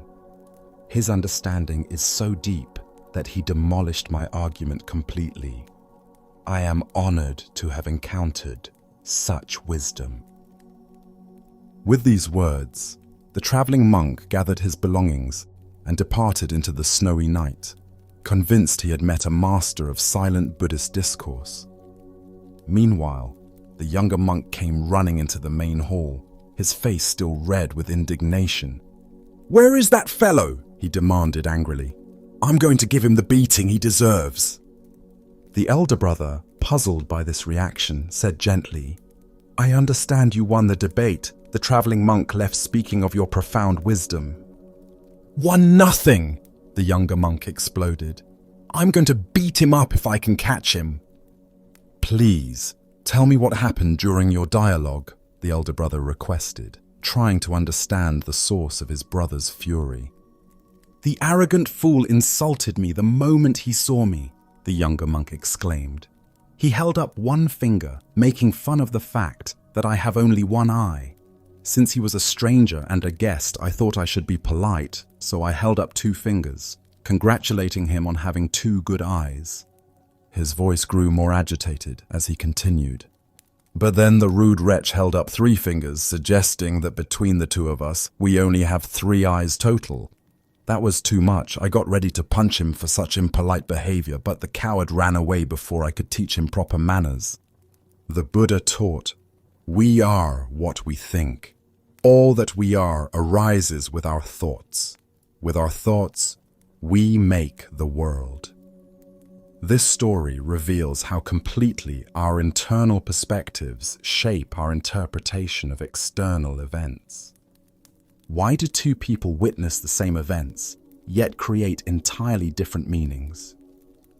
Zen Buddhism points to what might be called projection mind, our tendency to interpret others' actions through the lens of our own concerns, fears, and preoccupations. The traveling monk saw philosophical discourse, where the younger monk saw personal insults, yet both were responding to identical gestures. The traveling monk's interpretation was shaped by his scholarly training and expectation of theological debate. Every gesture became laden with doctrinal significance because that's the framework he brought to the encounter. His mind was primed to see wisdom and enlightenment, so that's exactly what he discovered in the younger monk's responses. The younger monk's interpretation was shaped by his self-consciousness about his physical disability and his assumption that others would notice and comment on his missing eye. His mind was primed to detect mockery and insult, so that's precisely what he found in the stranger's gestures. Consider how this dynamic operates in your own daily interactions. Perhaps a colleague doesn't return your greeting, and you interpret this as rudeness or dismissal, not knowing they're preoccupied with a family crisis. Maybe someone cancels plans at the last minute, and you assume they don't value your friendship, unaware they're dealing with sudden work pressures. The elder brother's role in this story represents the possibility of stepping back from our immediate interpretations to examine how perspective shapes perception. His gentle questioning revealed the complete disconnect between the two participants' experiences of the same event. The humor in this story isn't just comedic relief. It points to something profound about the nature of communication itself. Even when people share the same language, culture, and basic context, their internal worlds can be so different that meaningful exchange becomes nearly impossible without great care and awareness. Zen teacher Huang Po said, "The foolish reject what they see, not what they think. The wise reject what they think, not what they see." Both monks in this debate were rejecting what they actually saw, simple gestures, in favor of what they thought, complex interpretations based on their own mental frameworks.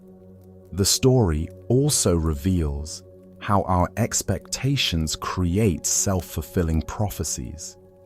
The traveling monk expected to encounter wisdom and therefore experienced the exchange as profound teaching.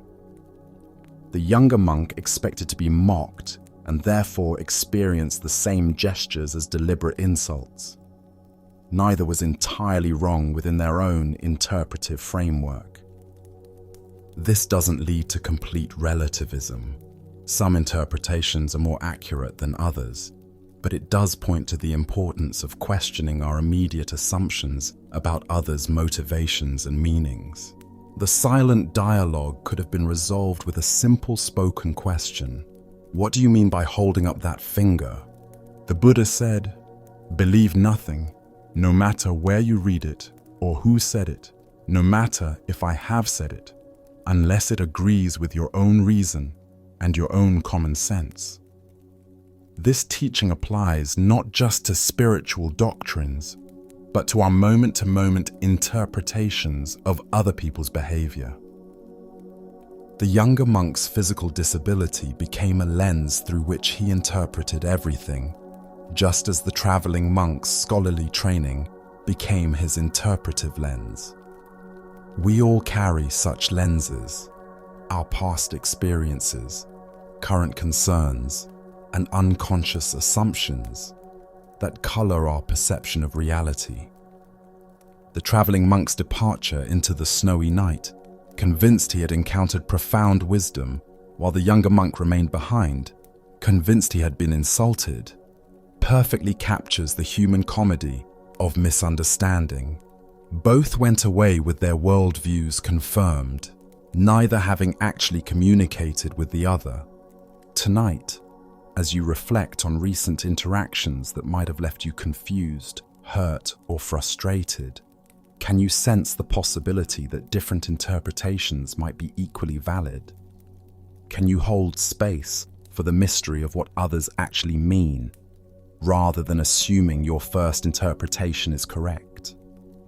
As this story shows, sometimes the most profound misunderstandings arise not from malice, but from the simple fact that we each live in our own private world of meaning, rarely checking whether others share our interpretations of what seems obvious to us. As we continue our journey through the wisdom of Zen Buddhism, let us explore a story about the transformative power of unconditional kindness and how genuine care dissolves shame more effectively than punishment ever could.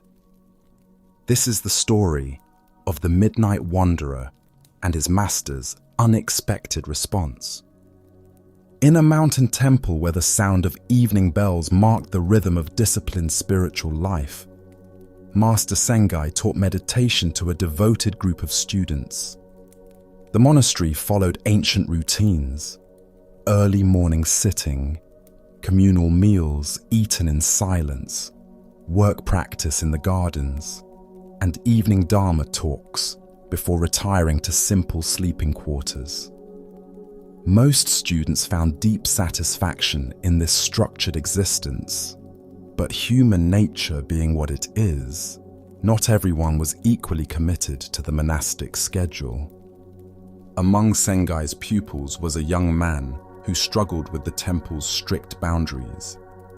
During the day, he participated fully in all activities, sitting zazen with apparent dedication and performing his assigned duties without complaint.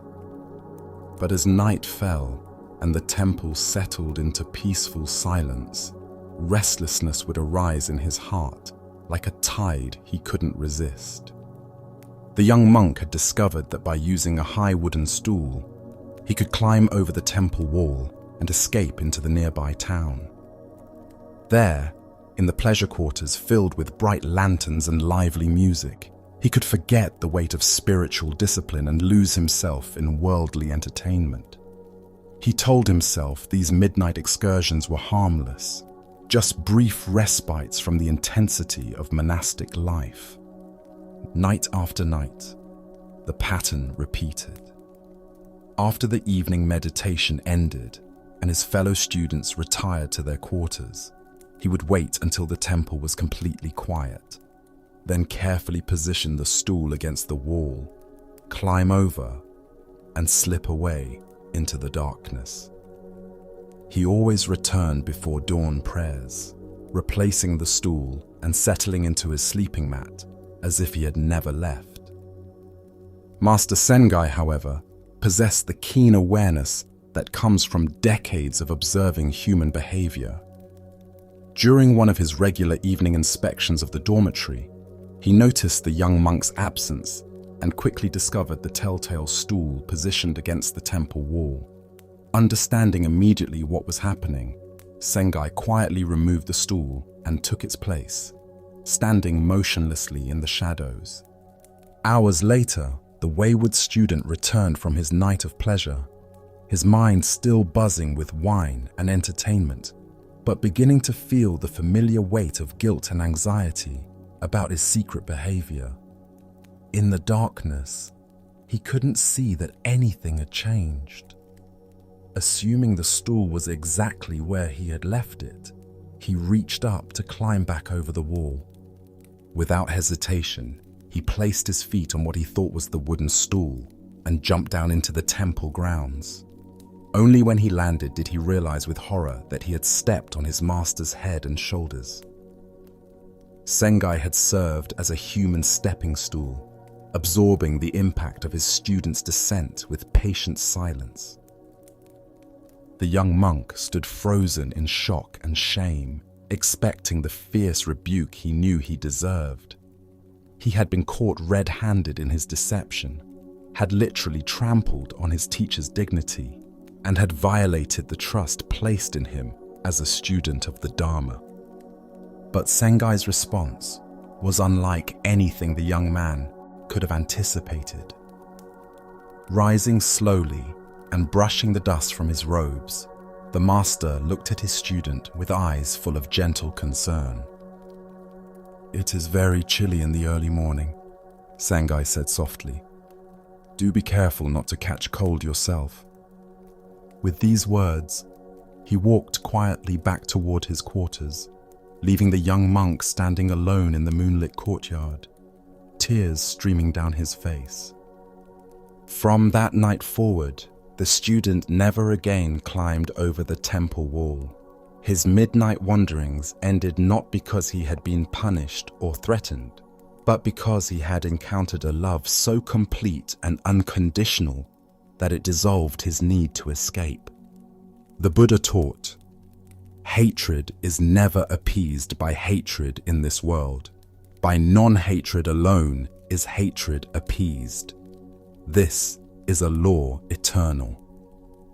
Sengai's response demonstrates how compassion can accomplish what punishment never could: genuine transformation from within.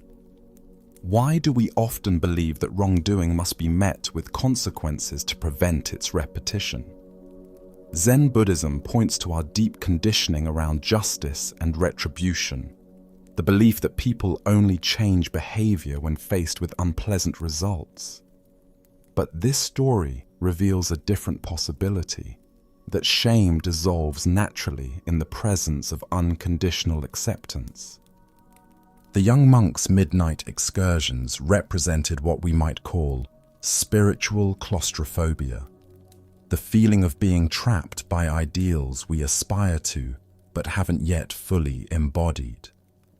Rather than acknowledging this struggle openly, he created a secret life that allowed him to release pressure while maintaining his public image as a dedicated student. Consider how often we create similar double lives in our own experience.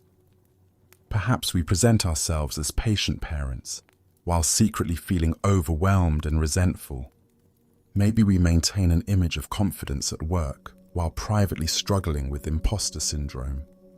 These split existences arise when we believe our authentic struggles are unacceptable to those we respect. Sengai's decision to become the stool rather than catch the student in the act reveals profound wisdom about human psychology. By allowing himself to be literally stepped upon, he demonstrated that his student's welfare mattered more than his own dignity or authority. This wasn't passive martyrdom, but active compassion, using his own body to provide the support his student needed. The master's gentle words about catching cold show how true teachers focus on care rather than correction. Instead of addressing the rule-breaking, the deception, or the disrespect, Sengai expressed concern for his student's physical well-being. This response cut through all the young monk's defensive strategies and reached directly into his heart. The immediate and permanent transformation that followed illustrates how shame heals in the presence of unconditional love. The student's midnight escapes weren't really about pleasure. They were about feeling trapped and judged. When he encountered acceptance instead of judgment, the need to escape simply evaporated. Zen teacher Suzuki Roshi said, "In the beginner's mind, there are many possibilities, but in the expert's mind, there are few. Sengai maintained beginner's mind about his students' behavior, staying open to responding with love rather than defaulting to conventional discipline. This doesn't mean that boundaries and consequences are never appropriate. Rather, it suggests that our first response to others' mistakes might be curiosity about their underlying needs rather than immediate correction of their surface behavior. The young monk's actions were symptomatic of something deeper, a struggle with the intensity of spiritual practice that many students experience but few dare to discuss. Modern psychology confirms what Sengai understood intuitively. Shame rarely motivates lasting positive change. When people feel fundamentally accepted despite their mistakes, they become capable of honest self-reflection and genuine transformation. When they feel judged or rejected, they typically become more defensive and secretive. The master's willingness to literally support his students' transgression, serving as the stool that enabled the rule-breaking, demonstrates how unconditional love sometimes means helping people through their mistakes rather than preventing them. Sengai understood that his student needed to complete this particular journey of rebellion in order to discover its ultimate emptiness. The image of the respected teacher standing silently in place of a wooden stool captures something essential about genuine spiritual authority. Real power lies not in controlling others' behavior, but in remaining so centered in love that external circumstances cannot disturb our fundamental commitment to others' well-being. The Buddha said, "Teach this triple truth to all. A generous heart, kind speech, and a life of service and compassion are the things which renew humanity." Sengai's response embodied all three.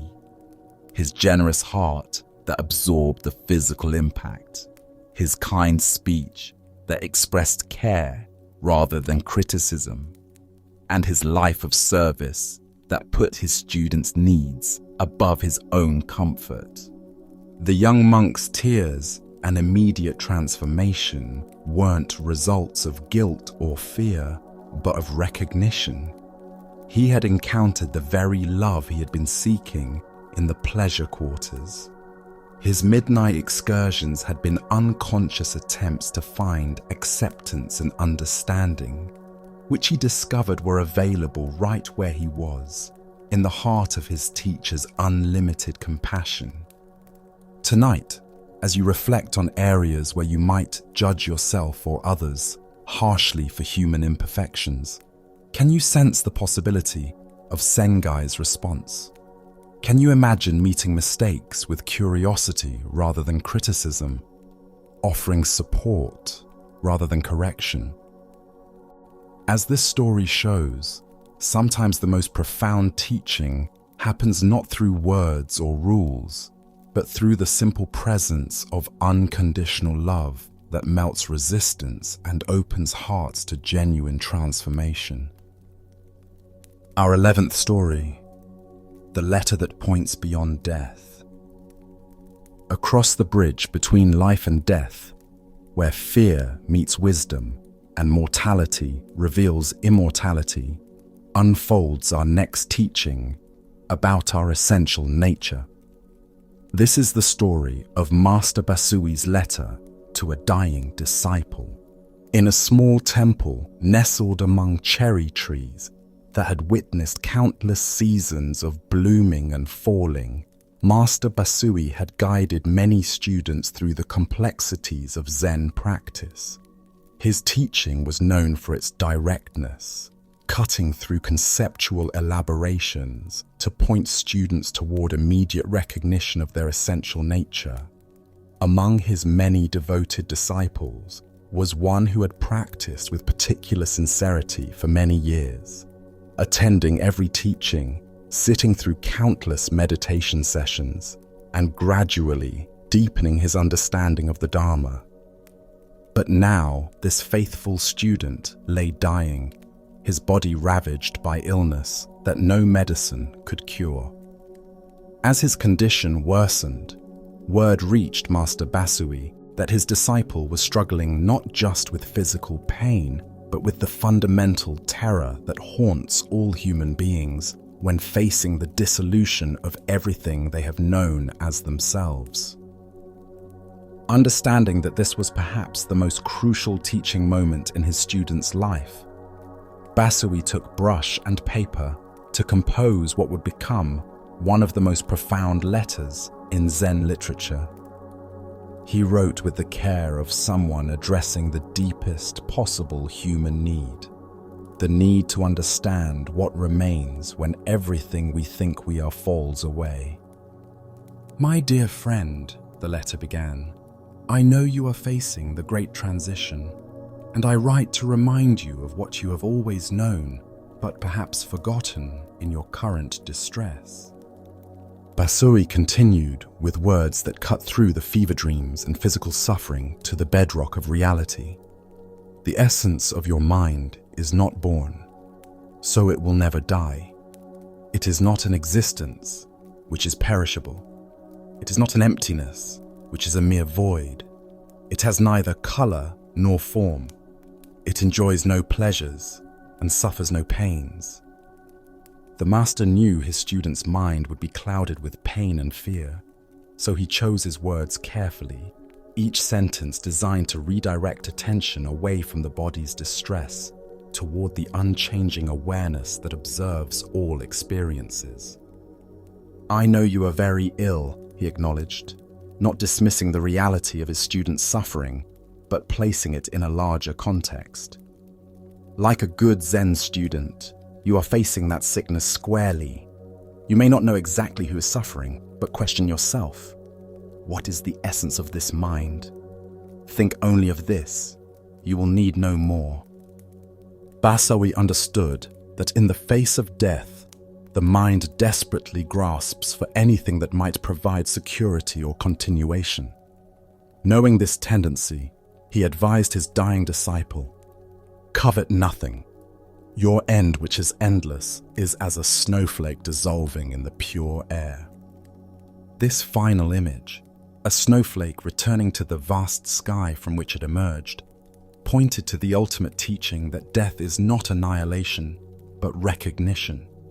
Just as a snowflake doesn't cease to exist when it melts, but returns to its original nature, as water, consciousness doesn't disappear at death, but reveals its essential nature as boundless awareness. When the letter reached the dying monk, those attending him noticed an immediate change. The anxiety that had gripped him for weeks began to dissolve. His breathing, which had been labored and fearful, became peaceful.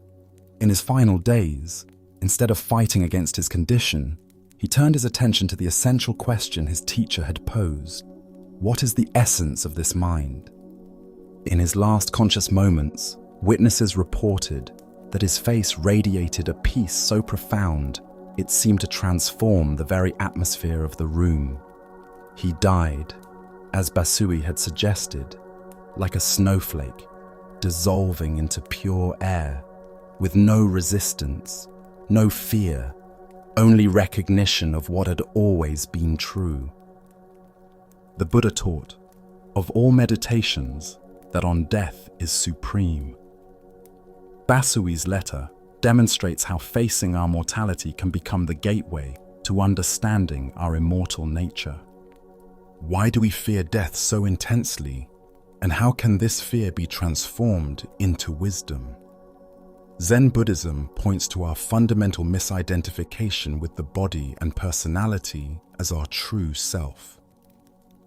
When we believe we are only this collection of thoughts, memories, and physical sensations, death appears as total annihilation. But when we recognize our essential nature as pure awareness, death becomes simply another experience arising within our unchanging essence. The letter's opening teaching, "The essence of your mind is not born, so it will never die," points to what Zen calls original face or Buddha nature. This isn't a philosophical concept, but a direct recognition available in every moment. The awareness reading these words right now wasn't born when your body emerged from the womb and won't die when your body returns to the earth. Consider what changes and what remains constant in your own experience. Your body has completely replaced every cell multiple times since childhood, yet something maintains continuity. Your thoughts and emotions flow like weather patterns, yet something observes all these changes without being altered by them. Your memories fade and shift, yet something remains present through all transformations. Basui's instruction to question yourself, what is the essence of this mind, wasn't meant as intellectual analysis, but as direct investigation. In the face of death, when all conceptual supports fall away, this becomes the only relevant inquiry, not how can I survive or what will happen to me, but what am I essentially? The teaching that this essence enjoys no pleasures and suffers no pains doesn't deny the reality of human experience, but points to its temporary nature. Pain and pleasure arise within awareness like waves on the ocean's surface, but they don't fundamentally disturb the ocean's depths. Similarly, even intense physical or emotional experiences don't touch our essential nature. Modern hospice workers often observe that people who can relax their resistance to dying frequently experience profound peace in their final moments. This isn't resignation, but recognition. The discovery that what they feared losing was never who they truly were. The personality dissolves, but something essential remains untouched. The image of the snowflake dissolving in pure air captures this mystery perfectly. A snowflake appears to be a separate, individual thing, but it's actually a temporary formation of the very air and moisture that surround it. When conditions change, it doesn't go somewhere else. It returns to its original nature. Death may be similar, not a journey to somewhere else, but a recognition of what we've always been. Basui's advice to covet nothing addresses the desperate grasping that often intensifies as death approaches. The dying mind may cling to relationships, accomplishments, or even spiritual experiences, trying to take something solid across the threshold. But all forms of grasping create suffering because they're based on the false assumption that we're separate from what we're trying to hold on to. The letter's profound compassion lies not in offering false comfort or elaborate explanations about afterlife, but in pointing directly to what can be verified in immediate experience. Even in the midst of illness and fear, the awareness that recognizes these states remains untouched by them. Zen teacher Dogen wrote, "To study the Buddha way is to study the self. To study the self is to forget the self. To forget the self is to be actualized by myriad things." The dying process can become the ultimate opportunity for this forgetting, letting go of all identification with the limited self to discover our essential nature as boundless awareness. The Buddha said, "Everything is changeable. Everything appears and disappears. There is no blissful peace until one passes beyond the agony of life and death." Basui's letter showed his students how to find this peace, not by escaping life and death, but by recognizing what remains unchanged through both. Tonight, as you rest in the awareness that witnesses all your experiences, thoughts, sensations, dreams, can you sense something of what Basui pointed to? Can you recognize the deathless essence that observes even the fear of death? As his letter revealed, our deepest peace comes not from guarantees about survival, but from discovering what we essentially are, the very awareness in which all experiences, including birth and death, arise and dissolve like snowflakes in the infinite sky of consciousness. Now let us explore a Zen story about priorities. This is the story of Tetsugen and his invisible sutras. In the mountains of Japan, where mist clung to ancient temples and the sound of woodpeckers echoed through silent forests, lived a monk named Tetsugen, whose heart burned with a singular mission. During his era, the precious teachings of the Buddha, the sutras that contained centuries of accumulated wisdom, were available only in Chinese characters that most Japanese people could not read. Tetsugen envisioned a great project, translating and printing these sacred texts in an edition that would make Buddha's teachings accessible to his people for generations to come. This was an almost impossibly ambitious undertaking. 7,000 copies were to be printed using wooden blocks, each one hand-carved with meticulous precision. The cost would be enormous, requiring donations from across the country. But Tetsugen's dedication to preserving and sharing the Dharma gave him the determination to begin this monumental task. He set out on foot, traveling from village to village, temple to temple, carrying nothing but his monk's bowl and an unwavering faith in his mission. In wealthy districts, sympathetic benefactors might donate 100 pieces of gold, understanding the value of making Buddhist teachings widely available. But most of his support came from poor farmers and merchants who could spare only a few small coins from their meager earnings. Tetsugen received each donation, whether gold or copper, large or tiny, with identical gratitude. He bowed just as deeply to the wealthy patron who gave a fortune as to the peasant who offered a single coin.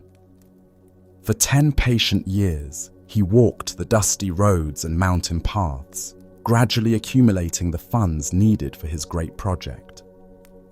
Finally, after a decade of tireless effort, Tetsugen had collected enough money to begin printing the sutras. The carved wooden blocks were ordered, skilled craftsmen were engaged, and the long-awaited work was about to commence. But just as he prepared to fulfill his dream, disaster struck the region. The Uji River, swollen by unprecedented rains, burst its banks and flooded vast areas of farmland. Crops were destroyed, homes were swept away, and thousands of people faced starvation in the famine that followed. Tetsugen looked at the money he had spent 10 years collecting, funds that could feed the hungry and save lives, and made a decision that stunned those who knew of his dedication to the Sutra project. Without hesitation, he spent every coin on rice and relief supplies for the flood victims. The dream of printing the sutras was abandoned as completely as if it had never existed. Tetsugen distributed food to starving families, helped rebuild destroyed homes, and used his accumulated funds to preserve life rather than create books. When the immediate crisis passed, Tetsugen quietly began collecting donations again. His determination to publish the sutras remained unshaken, but now he started from nothing once more. For several more years, he walked the same roads, visited the same temples, and gradually rebuilt his fund. People who had supported him before continued their contributions, understanding that this monk's priorities were correct, even if his project was repeatedly delayed. Just as Tetsugen was again approaching the amount needed for printing, another catastrophe struck. A terrible epidemic swept across Japan, claiming thousands of lives and leaving countless families destitute. Once again, Tetsugen faced the same choice: preserve his carefully accumulated funds for the spiritual monument he envisioned, or use the money to address immediate human suffering. Once again, he chose compassion over completion. Every coin collected over years of patient effort was spent on medicine, food, and care for the sick and dying. His second collection for the sutras disappeared as completely as the first, dissolved into acts of immediate mercy that saved lives but left no permanent record. For the third time, Tetsugen began the long process of gathering donations. By now, his reputation for placing human need above personal projects had spread throughout the region. People understood they were supporting not just a scholarly endeavor, but a monk whose wisdom expressed itself through action rather than words. Some donors gave specifically because they knew their contributions might be redirected towards saving lives if circumstances required. 20 years after beginning his mission, Tetsugen finally succeeded in printing the sutras. The wooden blocks were carved, the 7,000 copies were printed, and the Buddhist teachings became widely available in readable Japanese text. The physical books could be held, studied, and passed down through generations. The printing blocks themselves were preserved in the Obaku Monastery in Kyoto, where visitors could see the tangible result of decades of dedicated effort. But the Japanese people, with the wisdom that comes from witnessing true priorities in action, tell their children a different story about Tetsugen's accomplishment. They say he actually created 3 complete sets of sutras, and that the first 2 invisible editions, the hungry fed and the sick healed, surpass even the magnificence of the printed books that can be seen and touched. The Buddha taught, if you truly loved yourself, you would never harm yourself through bad acts. If you truly loved yourself, you would never harm another, because that other is part of yourself. Tetsugen's story reveals how genuine wisdom expresses itself through response to immediate need, rather than attachment to long-term projects. Why is it so difficult to choose immediate compassion over cherished plans?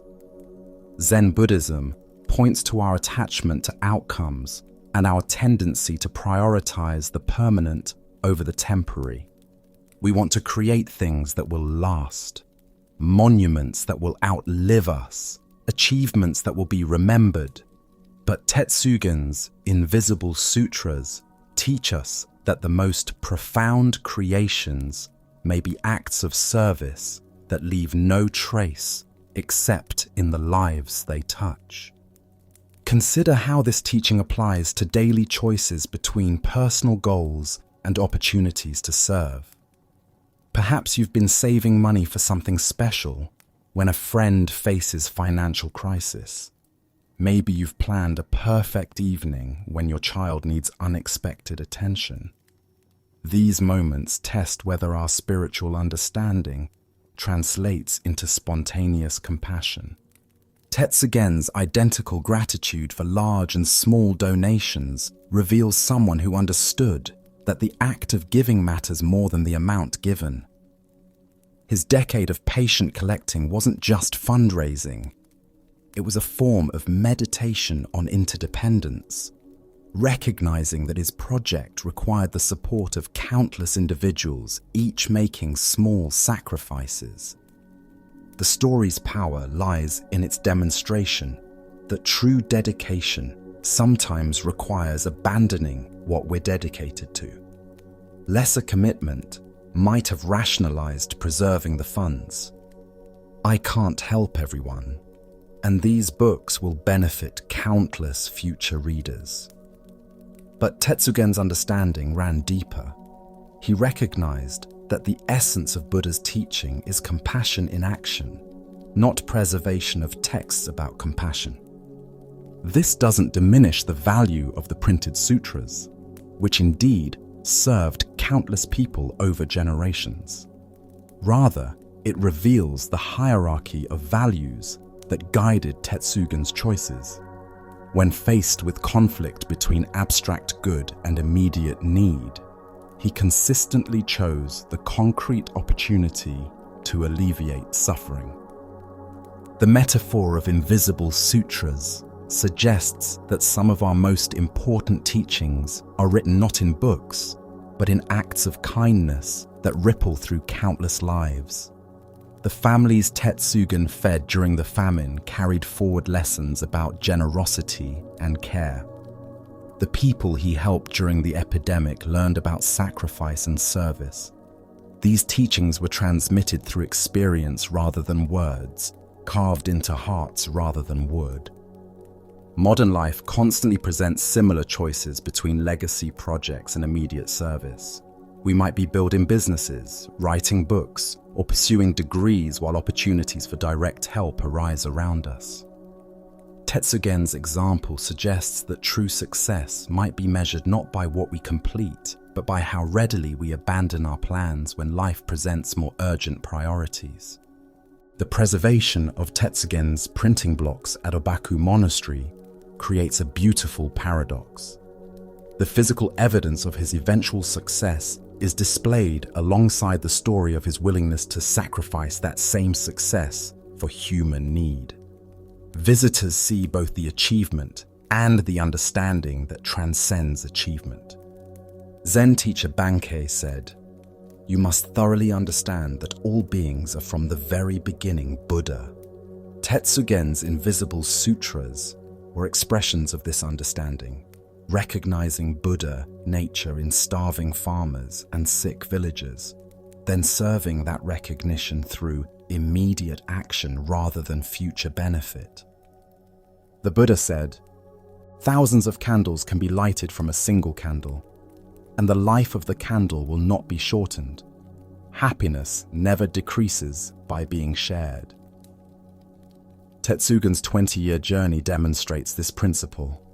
Each act of giving, whether coins donated to his project or relief distributed to victims, multiplied the light available in the world.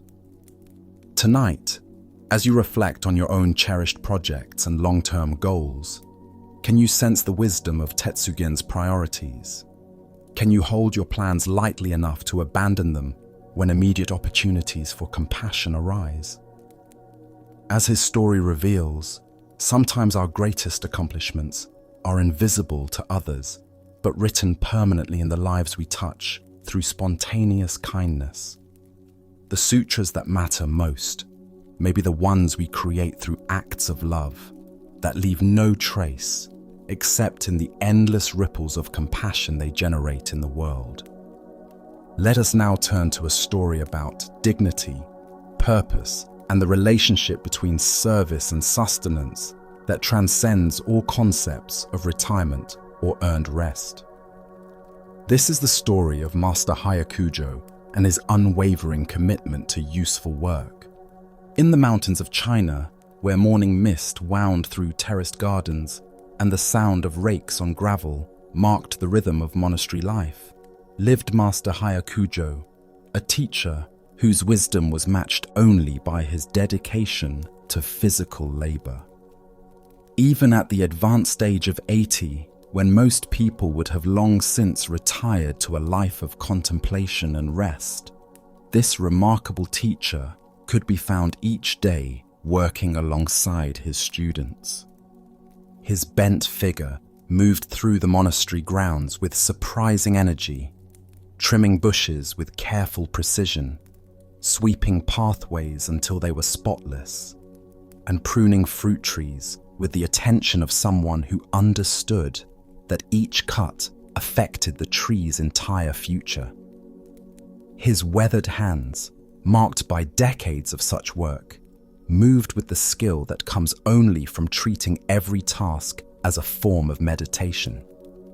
The younger monks watched their elderly master with a mixture of admiration and concern. They could see how his movements had slowed over the years, how he occasionally paused to rest his back, how the tools seemed heavier in his aged hands. Their respect for him was boundless, but their compassion made them worry about his insistence on continuing such demanding physical work. "Master," they would say gently, "surely you have earned the right to rest. You have taught us well, and we are capable of maintaining the grounds ourselves. Please, allow us to serve you as you have served the Dharma all these years." But Hayakujo would smile and return to his work, seeming not to hear their well-intentioned suggestions. Day after day, this pattern continued, the students expressing concern, the master continuing his labor as if their words carried no weight at all. Finally, the disciples decided to take matters into their own hands. One evening, after Hayakujo had finished his daily work and retired to his quarters, they carefully gathered all his tools, his rake, his pruning shears, his broom, his hoe, and hid them away where they thought he would never find them. The next morning, when Hayakujo emerged for his usual routine, he discovered his tools were missing. He searched the places where he normally kept them, looked in the tool shed, checked the garden storage areas. Finding nothing, he sat quietly for a time, contemplating this unexpected development. That day, for the first time in decades, Hayakujo did not work in the gardens, and remarkably, he also did not eat. When meal times came, he remained in his quarters while the other monks gathered for their communal meals. The students assumed he was perhaps resting or engaged in special meditation practice. The second day brought the same pattern. Hayakujo searched briefly for his tools, found them still missing, and again abstained from both work and food. The disciples began to feel somewhat uneasy, but they told themselves their master would soon adapt to this enforced rest and begin eating normally again. By the third day, when Hayakujo had still not eaten a single meal, the students were growing genuinely alarmed. Their teacher was not a young man, and 3 days without food at his age could be dangerous. They gathered to discuss what they should do. "Perhaps he is angry with us for hiding his tools," one suggested thoughtfully. "He has never shown anger before," another replied, "but this behavior is certainly unusual." "Maybe this is his way of protesting our interference," offered a third. "We thought we were protecting him, but perhaps we have insulted his sense of purpose." As they debated, their concern deepened. Their master's health was more important than proving any point about work and rest. "We had better return his tools," they finally agreed. "Whatever message he is trying to convey, it is not worth risking his well-being." That afternoon, they quietly returned all the tools to their proper places. The next morning, Hayakujo discovered them exactly where they should be. Without any visible reaction to their mysterious disappearance and return, he picked up his rake and returned to his usual routine of maintaining the monastery grounds. That evening, he ate his meal with the same calm satisfaction he had always shown. After the meal was finished and the dishes cleared, he gathered his students around him for an evening teaching. "My dear disciples," he said with gentle authority, "I understand your concern for my welfare, and I appreciate the love that motivated your actions. But you must understand a fundamental principle that governs all of existence: no work, no food." He continued with the patient tone of someone explaining a natural law as basic as gravity. This is not a rule imposed by human convention or institutional policy. It is the very structure of reality itself. Every creature in nature understands this principle instinctively.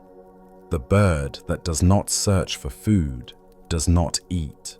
The tree that does not extend its roots toward water does not drink. The person who does not contribute to the continuation of life does not deserve to partake in its sustenance. The students listened with growing understanding as their master elaborated.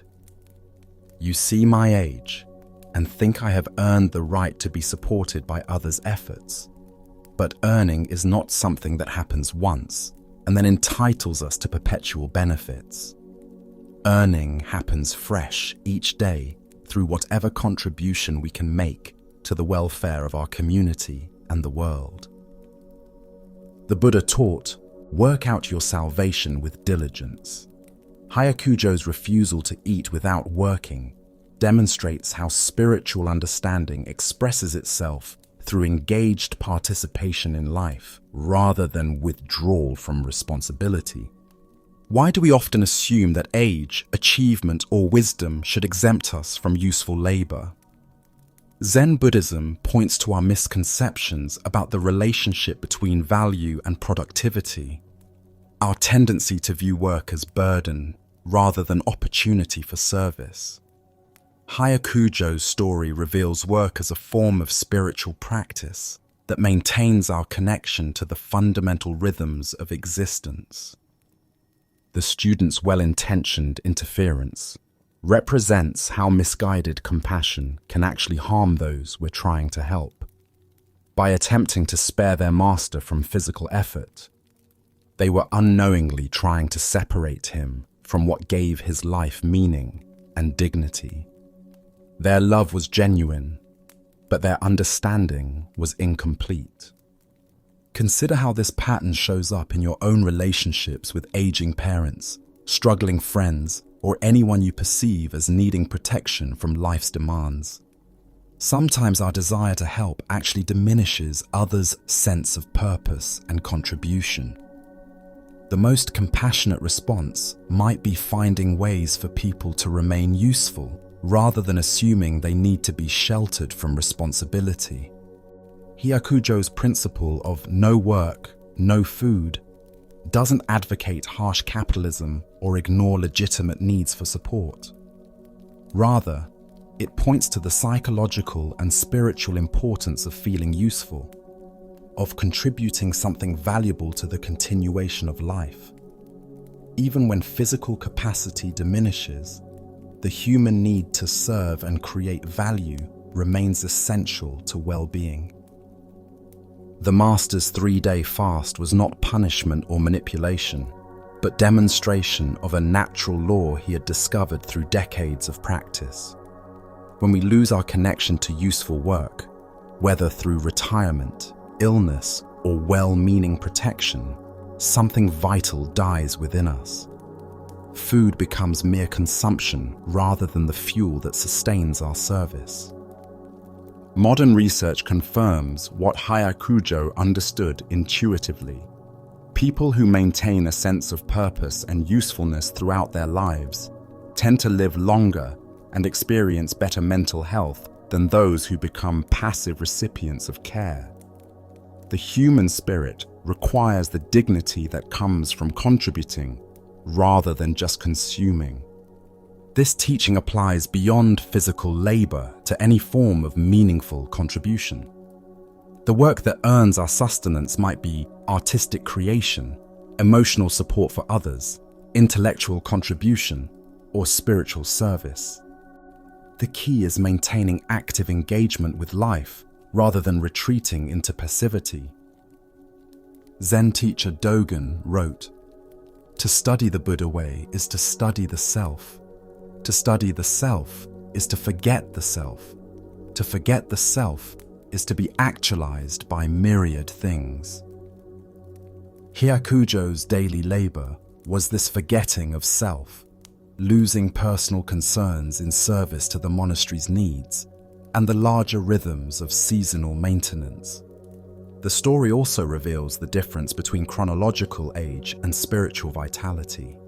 At 80, Hyakujo remained fully alive because he continued to engage with life's demands rather than withdrawing into the role of respected elder who deserves care without contribution. His physical frailty didn't exempt him from the universal requirement to earn his place through service. The student's hiding of the tools represents our broader cultural tendency to segregate people by age and capacity rather than finding ways for everyone to contribute according to their abilities. A more wise approach might have been helping their master find sustainable ways to continue working, rather than trying to eliminate work from his life entirely. The Buddha said, "Mindfulness is the path to the deathless. Heedlessness is the path to death." Hayakujo's insistence on daily work was a form of mindfulness, staying present to the needs around him, rather than becoming lost in concepts about what someone his age should or shouldn't do. Tonight, as you consider your own relationship to work and contribution, can you sense the wisdom in Hayakujo's unwavering commitment? Can you see how maintaining usefulness, whatever form it takes, preserves something essential to human dignity and spiritual vitality? As his story reveals, the most nourishing food is that which we earn through service, and the most meaningful rest is that which follows genuine contribution to the welfare of others. Let us continue on our journey. Our next story is about resourcefulness, acceptance, and how creative thinking can transform disaster into opportunity for deeper teaching. This is the story of young Ikkyu and the cup that was destined to die. In a mountain temple, where the morning light filtered through paper screens and cast gentle shadows on polished wooden floors, a remarkable young student named Ikkyu studied under a master known for his wisdom and his attachment to beautiful objects. Among the teacher's most prized possessions was an ancient teacup of extraordinary beauty and rarity, a piece so precious that it had been passed down through generations of tea masters, its delicate porcelain bearing the mark of a legendary craftsman from centuries past. Ikkyu, despite his youth, already showed signs of the penetrating intelligence that would later make him one of Zen's most famous masters. His mind worked in ways that often surprised his teacher and fellow students, finding unexpected connections between seemingly unrelated ideas and approaching problems from angles that others never considered. One afternoon, while his master was away attending to temple business, Ikkyu was quietly cleaning the tea room where the precious cup was displayed. The cup sat in a place of honor, surrounded by other beautiful objects that reflected the master's refined aesthetic taste. As Ikkyu carefully dusted the wooden shelf, his elbow accidentally knocked against the ancient treasure. Time seemed to slow as the cup fell toward the floor. Ikkyu watched in horror as the irreplaceable artifact struck the wooden boards and shattered into several pieces. Its centuries of perfect wholeness destroyed in an instant. The sound of breaking porcelain seemed to echo through the silent temple like a death knell. Ikkyu's heart pounded as he stared at the fragments scattered across the floor. This was not merely a broken object, but a piece of history, an artwork that could never be replaced or repaired. He knew his master treasured this cup above all his other possessions, often spending long minutes simply contemplating its perfect form and the skill of its long-dead creator. As the boy contemplated the magnitude of his accident, he heard the familiar sound of his master's footsteps approaching along the wooden corridor. There was no time to hide the evidence, no way to undo what had happened, no excuse that could make this disaster acceptable. In a moment of quick thinking born from desperation, Ikkyu gathered the fragments and concealed them behind his back just as his teacher entered the room. The master noticed immediately that something was amiss. Ikkyu's posture was unnaturally stiff. His expression carried an unusual tension, and there was something almost theatrical about the way he positioned himself in the center of the room. "Ikkyu," the master said gently, sensing his student's distress, "is everything well?" Instead of confessing immediately, Ikkyu looked up at his teacher with the serious expression of someone pondering life's deepest mysteries. "Master," he said with carefully studied innocence, "I have been thinking about something that troubles me greatly. Why do people have to die?" The master, touched by what he perceived as his young student's philosophical concern, set down his belongings and gave his full attention to this important question. "This is natural," he explained with the patient kindness of a teacher addressing a fundamental spiritual inquiry. "Everything that exists has to die and has just so long to live. This is the way of all things: birth, growth, decline, and death. Nothing in this world of forms can escape this cycle." "I see." Ikkyu nodded thoughtfully, as if his master's words were helping him understand something profound about the nature of existence. Then, with perfect timing, he produced the fragments of the shattered teacup from behind his back. "It was time for your cup to die," he announced matter-of-factly, presenting the pieces with the same ceremonial gravity his master might use when serving tea from that very cup. For a moment, the master stood in stunned silence, staring at the remains of his precious possession. Then, slowly, a smile began to spread across his face, growing into delighted laughter that filled the tea room with unexpected joy. In that instant, he recognized the brilliance of his student's response, not merely as a clever way to avoid punishment, but as a genuine teaching about impermanence that cuts straight to the heart of Buddhist understanding. The Buddha taught, all conditioned things are impermanent. When you see this, you are above sorrow. Ikkyu's response demonstrates how accepting impermanence can transform disaster into wisdom. Why do we suffer so much when precious things are lost or broken? Zen Buddhism points to our attachment to permanence in a world where everything is constantly changing. We invest objects with special meaning and then suffer when the natural process of decay and destruction touches them. Ikkyu's reframe helped his master see this attachment clearly. The young student's quick thinking reveals more than mere cleverness. It shows understanding of a fundamental spiritual principle.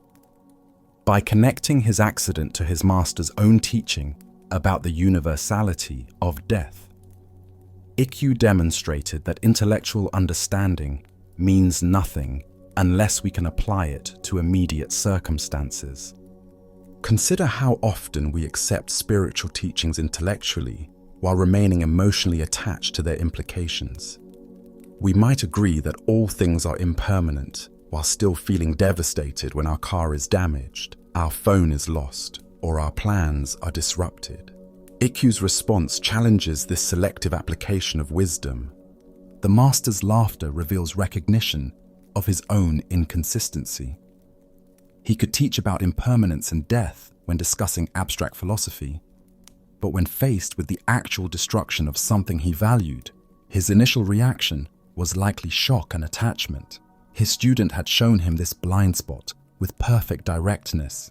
This story also illustrates how creative reframing can transform our relationship to unwanted events. Instead of seeing the broken cup as a tragedy requiring apology and shame, Ikkyu saw it as an opportunity to demonstrate understanding.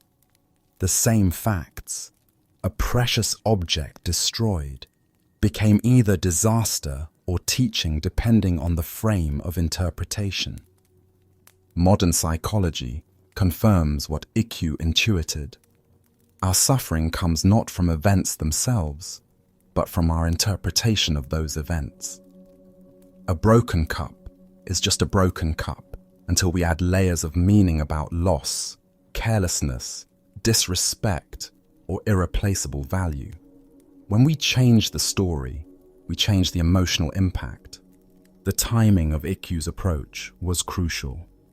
By asking about death before revealing the broken cup, he prepared his master's mind to receive the lesson he was about to demonstrate. This shows sophisticated understanding of how teaching works. not through force or argument, but through creating the right conditions for recognition. Zen teacher Huangpo said, "The foolish reject what they see, not what they think. The wise reject what they think, not what they see." The master initially thought his way into attachment to the cup's permanence, but Ikkyu helped him see the simple reality of its impermanent nature. The story doesn't diminish the cup's beauty or value, but places them in proper context. Precious things deserve appreciation and care, but they don't deserve the kind of attachment that creates suffering when they inevitably break, wear out, or disappear. True appreciation might actually increase when we fully accept impermanence. Ikkyu's response also demonstrates how accidents can become teachers. Instead of viewing his clumsiness as a mistake requiring cover-up, he saw it as an opportunity to explore how spiritual principles apply to real situations. This transforms every mishap into potential wisdom. The master's immediate laughter suggests he recognized something deeper than just clever excuse-making. He saw his student embodying the very teaching he had been trying to transmit, that accepting impermanence leads to freedom rather than sorrow. The broken cup became a more powerful teaching tool than it ever was as a perfect object. The Buddha said, "Pain is certain, suffering is optional." The cup's breaking was inevitable. If not today, then eventually. But suffering over its loss was a choice that could be transformed through right understanding. Ikkyu showed his master how to choose wisdom over sorrow. Tonight, as you consider areas where you might be clinging to things that are destined to change or end, can you find Ikkyu's wisdom? Can you see how accepting the timing of natural endings might bring peace rather than resistance? As this story reveals, sometimes our greatest losses become our deepest teachings when we have the creativity to see their perfect timing in the larger pattern of impermanence that governs all existence. Let us now turn to a tale about the different levels of spiritual development and how we relate to the challenges that promote our growth. This is the story of Master Getten's 3 types of disciples and the wisdom of embracing difficulty. In the latter part of the Tokugawa era, when Japan was emerging from centuries of isolation into contact with the wider world, Master Getten taught in a mountain monastery where students came to deepen their understanding of Zen. He was known for his precise observations about human nature and his ability to categorize the different approaches people brought to spiritual practice. Getten would often address his students with a teaching that was both humorous and cutting. "There are 3 kinds of disciples who come to study Zen," he would say, with a slight smile that suggested both compassion and amusement. "First, there are those who actually impart Zen to others. These are the ones who truly understand and can transmit what they have received. Second, there are those who maintain the temples and shrines, useful people who keep the tradition alive through their service and devotion." He would pause here, letting his students wonder into which category they might fall before delivering the final classification. And then there are the rice bags and the clothes hangers.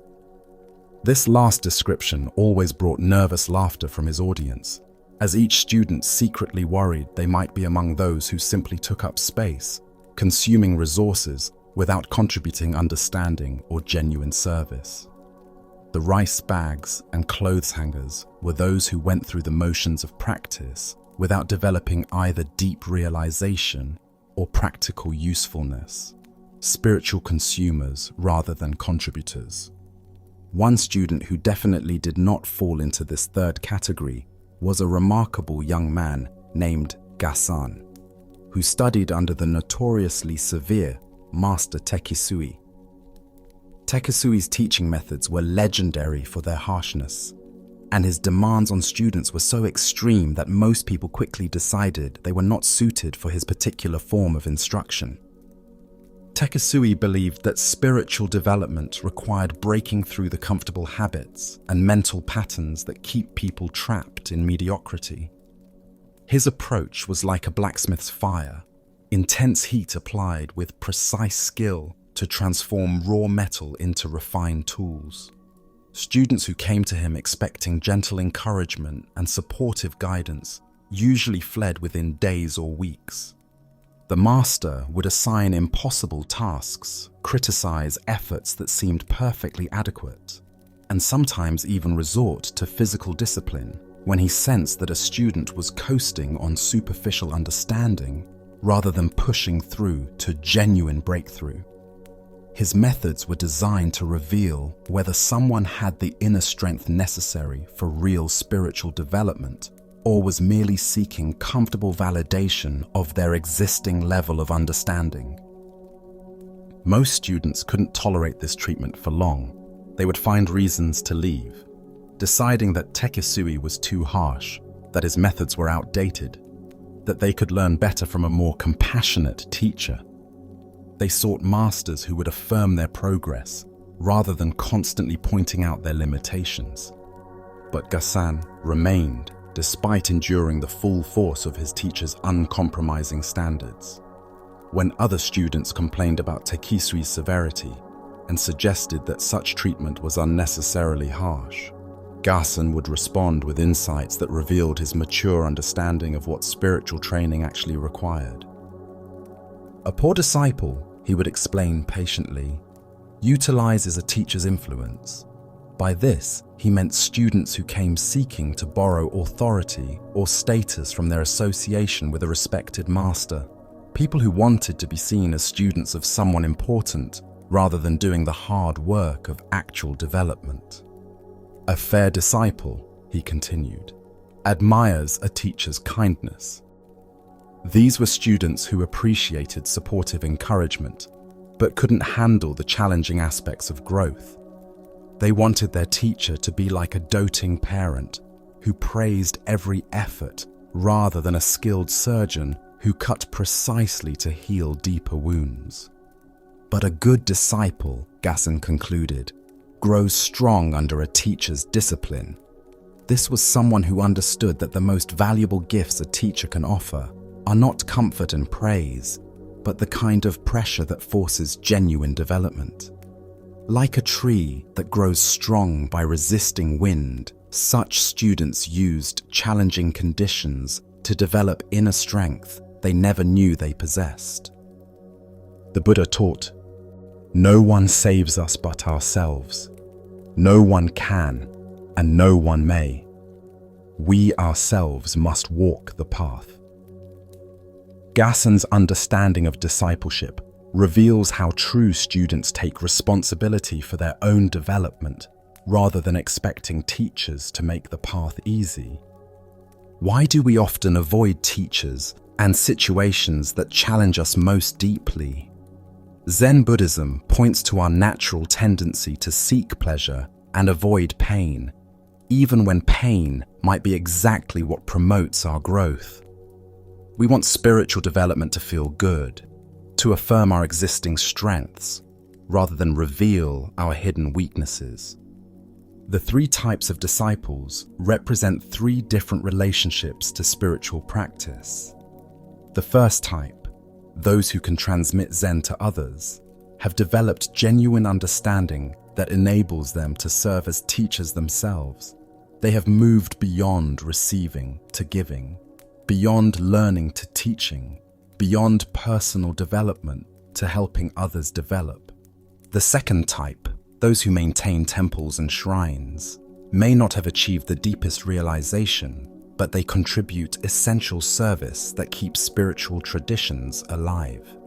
They understand that practice requires infrastructure, that wisdom needs institutional support, that someone must handle the practical details that allow others to focus on inner development. The third type, the rice bags and clothes hangers, represent those who consume without contributing, who participate without really engaging, who go through motions without allowing themselves to be transformed. They take up space in spiritual communities without adding value or demonstrating genuine growth. Gasan's willingness to endure Tekisui's harsh methods reveals someone who understood that the most valuable learning often happens at the edge of our comfort zone. While other students protected themselves from discomfort by leaving, he remained available to whatever his teacher felt he needed, trusting that the discomfort itself might be the medicine his development required. Consider how this applies to your own approach to growth and learning. Do you seek teachers and situations that affirm your existing level of understanding? Or are you willing to engage with influences that challenge and stretch you? Do you prefer environments that feel comfortable, or can you appreciate the value of appropriate pressure? The story doesn't advocate accepting abuse or harmful treatment. There's a crucial difference between skillful challenge and destructive harshness. But it does suggest that we often avoid exactly the kinds of experiences that would promote our deepest development. We want growth without growing pains, strength without resistance training, wisdom without having our illusions challenged. Tekisui's methods worked for Gasan because the student brought the right attitude to difficult circumstances. Instead of viewing his teacher's severity as something to endure or escape, he saw it as precisely the kind of training his development required. This transformed potential suffering into actual strengthening. Modern psychology confirms this ancient wisdom. People who develop resilience and genuine confidence are often those who have learned to face challenging situations rather than avoiding them. The capacity to remain engaged with difficulty, whether in relationships, work, or spiritual practice, becomes a crucial life skill. The Buddha said, "The mind is everything. What you think, you become." Gasan's thoughts about his challenging training experience transformed it from obstacle into opportunity. The same harsh treatment that drove other students away became the means of his strengthening. Getton's categories invite self-examination. Which type of disciple am I? Do I contribute understanding that benefits others? Do I serve the continuation of wisdom through practical support? Or do I mainly consume resources while contributing little to the spiritual communities I'm part of? The story also suggests that the quality of our discipleship affects the quality of teaching we receive. Teachers naturally invest more energy in students who demonstrate genuine commitment and willingness to be challenged. Those who seek only comfort and affirmation may receive exactly that, but miss the deeper teachings that require courage to receive.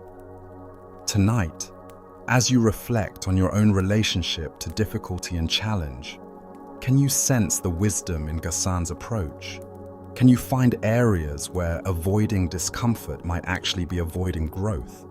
As this story reveals, the most valuable developments in life, whether spiritual, emotional, or practical, often require the kind of pressure that reveals strength we didn't know we possessed. The question becomes, are we willing to grow strong under life's discipline, or do we prefer to remain comfortable rice bags and clothes hangers, taking up space without contributing to the deeper purposes that give existence its meaning?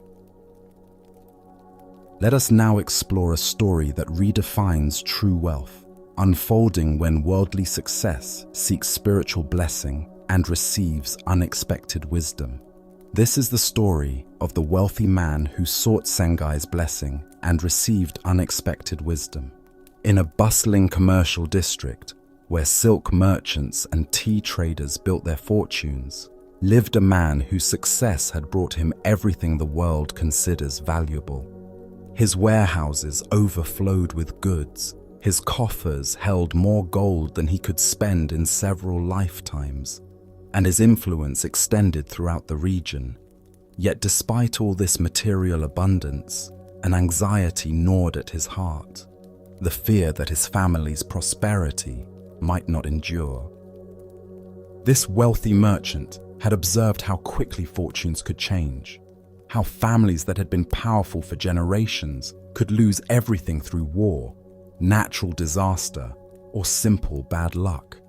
He wanted something more lasting than money or property to protect his lineage. He wanted a spiritual blessing that would ensure his descendants would continue to prosper long after he was gone. Having heard of Master Sengai's wisdom and reputation for writing auspicious calligraphy, the merchant approached the old teacher with his request. He arrived at the modest temple carrying expensive gifts and wearing his finest robes, eager to commission something that would become a treasured family heirloom. "Master Sengai," he said, with the respectful bow of someone accustomed to purchasing what he needed, "I would like you to write something profound for the continued prosperity of my family. Something that will be treasured from generation to generation, ensuring good fortune for my children and their children after them." Sengai listened with the patient attention he gave to all sincere requests, though his eyes held a glimmer that suggested he was considering something quite different from what the merchant expected. Without asking for clarification or discussing payment, he obtained a large sheet of his finest paper and prepared his brushes with the care of someone about to create an important work.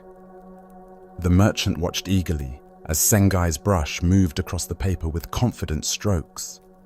He was anticipating words about abundance, longevity, success, and divine protection, the kind of blessing that would look impressive hanging in his family's main hall and would provide spiritual insurance for future generations. When Sengai completed his work and turned the paper around for the merchant to see, the man's face went through a series of dramatic changes. First confusion, then shock, then mounting anger as he read the simple, devastating words. Father dies, son dies, grandson dies. "I asked you to write something for the happiness of my family," the merchant exclaimed, his voice rising with indignation. "Why do you make such a cruel joke of my sincere request? This is not a blessing, it's a curse. How could you write about death when I came seeking prosperity?" Sengai remained completely calm in the face of this outburst, his expression holding the gentle firmness of someone who had just delivered medicine that tastes bitter but heals completely. "No joke is intended," he explained with quiet authority. "Consider what I have written carefully. If before you yourself die, your son should die, this would grieve you beyond measure. The natural order would be broken, and your heart would be shattered by loss that violates every parent's expectation." He continued, his voice growing softer but more penetrating. "If your grandson should pass away before your son, both of you would be broken-hearted. To bury our children or grandchildren is perhaps the deepest suffering human beings can experience. It turns the world upside down and makes a mockery of all our plans and hopes." The merchant began to listen more carefully, sensing that something deeper was being revealed than his initial reaction had recognized. "But if your family, generation after generation, passes away in the order I have named," Sengai concluded, "it will be the natural course of life. Each person will live their full span, see their children grow to maturity, experience the joy of grandchildren, and then depart when their time is complete. I call this real prosperity." As the meaning of these words settled into the merchant's consciousness, his anger transformed into something approaching awe. He began to understand that Sengai had given him something far more valuable than conventional blessings about wealth and success. He had been offered a completely different way of thinking about what makes a family truly prosperous. The Buddha taught, of all footprints, that of the elephant is supreme. Similarly, of all meditative themes, that on death is supreme. Sengai's blessing forces us to confront what we really mean when we pray for our family's well-being. Why do we resist thinking about death when planning for the future? Zen Buddhism points to our deep-seated denial of impermanence and our tendency to equate prosperity with the accumulation of things that will outlast us. But true prosperity might be measured not by what we leave behind, but by how completely we live while we're here. The merchant's initial anger reveals how thoroughly we've been conditioned to see death as failure rather than natural completion.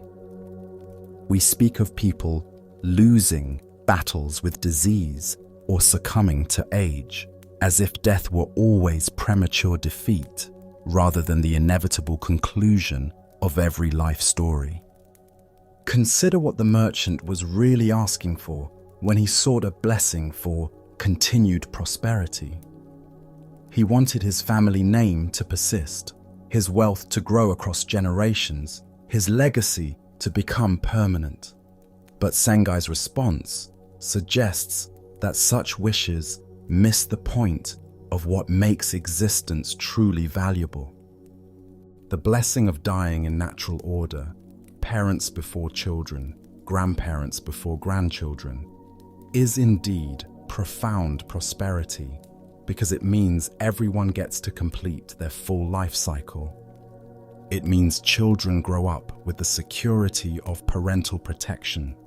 Parents experience the joy of seeing their offspring mature, and elders depart knowing their family line continues. Modern grief counseling recognizes what Sengai understood intuitively. The death of a child creates a unique form of suffering because it violates natural expectations. Parents assume they will die before their children, and when this order is reversed, it can shatter fundamental assumptions about how life should unfold. The merchant's request for something to be treasured from generation to generation received an unexpected fulfillment. Sengai's words would indeed be treasured, but not as magical protection against misfortune. Instead, they would serve as a reminder that the greatest fortune is not avoiding death, but experiencing life in its proper sequence. This teaching reframes our entire relationship to family planning and legacy creation. Instead of trying to ensure our descendants will be wealthy, famous, or powerful, we might focus on helping them live fully and love deeply while they're here. Instead of building monuments to our permanence, we might concentrate on creating meaningful relationships that honor the temporary nature of our time together. Zen teacher Dogen wrote, "Time is not separate from you, and as you are present, time does not go away." Real prosperity exists in the present moment's fullness rather than in future security. The merchant was seeking to control time through spiritual insurance, but Sengai pointed him toward accepting time's natural flow. The story also reveals how wisdom often comes disguised as what we least want to hear. The merchant wanted comforting words about endless good fortune, but received challenging truth about mortality's gift. True teachers give us what we need, rather than what we think we want. Sengai's blessing doesn't ignore the reality of suffering. Parents still grieve when elderly parents die, even when death comes at the expected time. But it distinguishes between grief that works with life's natural rhythm and suffering that fights against it. The first can be met with acceptance and even gratitude. The second creates additional layers of resistance and bitterness. The Buddha said, "Better than 1,000 hollow words is one word that brings peace." Sengai's apparently harsh blessing brings profound peace to anyone who truly understands its meaning. It offers liberation from the impossible task of preventing loss and redirects attention toward appreciating what we have while we have it. Tonight, as you consider your own wishes for your family's future, can you find the wisdom in Sengai's blessing? Can you shift from trying to prevent loss to celebrating the natural cycles that allow each generation to flourish in its proper time? As this story reveals, real prosperity isn't measured by what endures forever, but by how completely we live and love within the beautiful, temporary spans we're given. Our next story reveals the love that lets go, witnessed at the bedside of a dying master, where compassion expresses itself through brutal honesty. This is the story of Gassan's farewell to his dying teacher. In a mountain monastery, where the changing seasons marked the passage of years and the sound of bells measured the rhythm of contemplative life, Master Tekisui lay dying. For decades, this formidable teacher had shaped countless students through his uncompromising approach to Zen training, demanding nothing less than complete awakening from those who came to study under him. 3 days before what would be his final breath, Tekisui was confined to his simple bed, his body finally surrendering to the illness that had been slowly claiming him for months. Despite his physical weakness, his mind remained sharp as ever, still concerned with the practical matters that would ensure his teaching lineage continued after his death. At his bedside sat Gassan, the student he had chosen as his successor after years of rigorous testing. The relationship between these two men had been forged through countless encounters, where Tekisui's harsh demands had gradually transformed Gassan from an eager but superficial seeker into someone capable of carrying forward authentic Zen teaching. Recently, a fire had destroyed one of the temples in their network, and Gassan had been working tirelessly to organize the rebuilding effort. Despite his teacher's declining health, the practical work of reconstruction continued. Lumber had to be ordered, craftsmen hired, funds raised, and countless details coordinated to restore the sacred space where future students would come to practice. As Tekisui lay propped against his pillows, watching his successor move between bedside vigils and administrative duties, he asked a question that seemed simple, but carried deeper implications. "What are you going to do when you get the temple rebuilt?" Gassan responded with the natural assumption that his teacher would recover enough to participate in the temple's reopening. "When your sickness is over, we want you to speak there.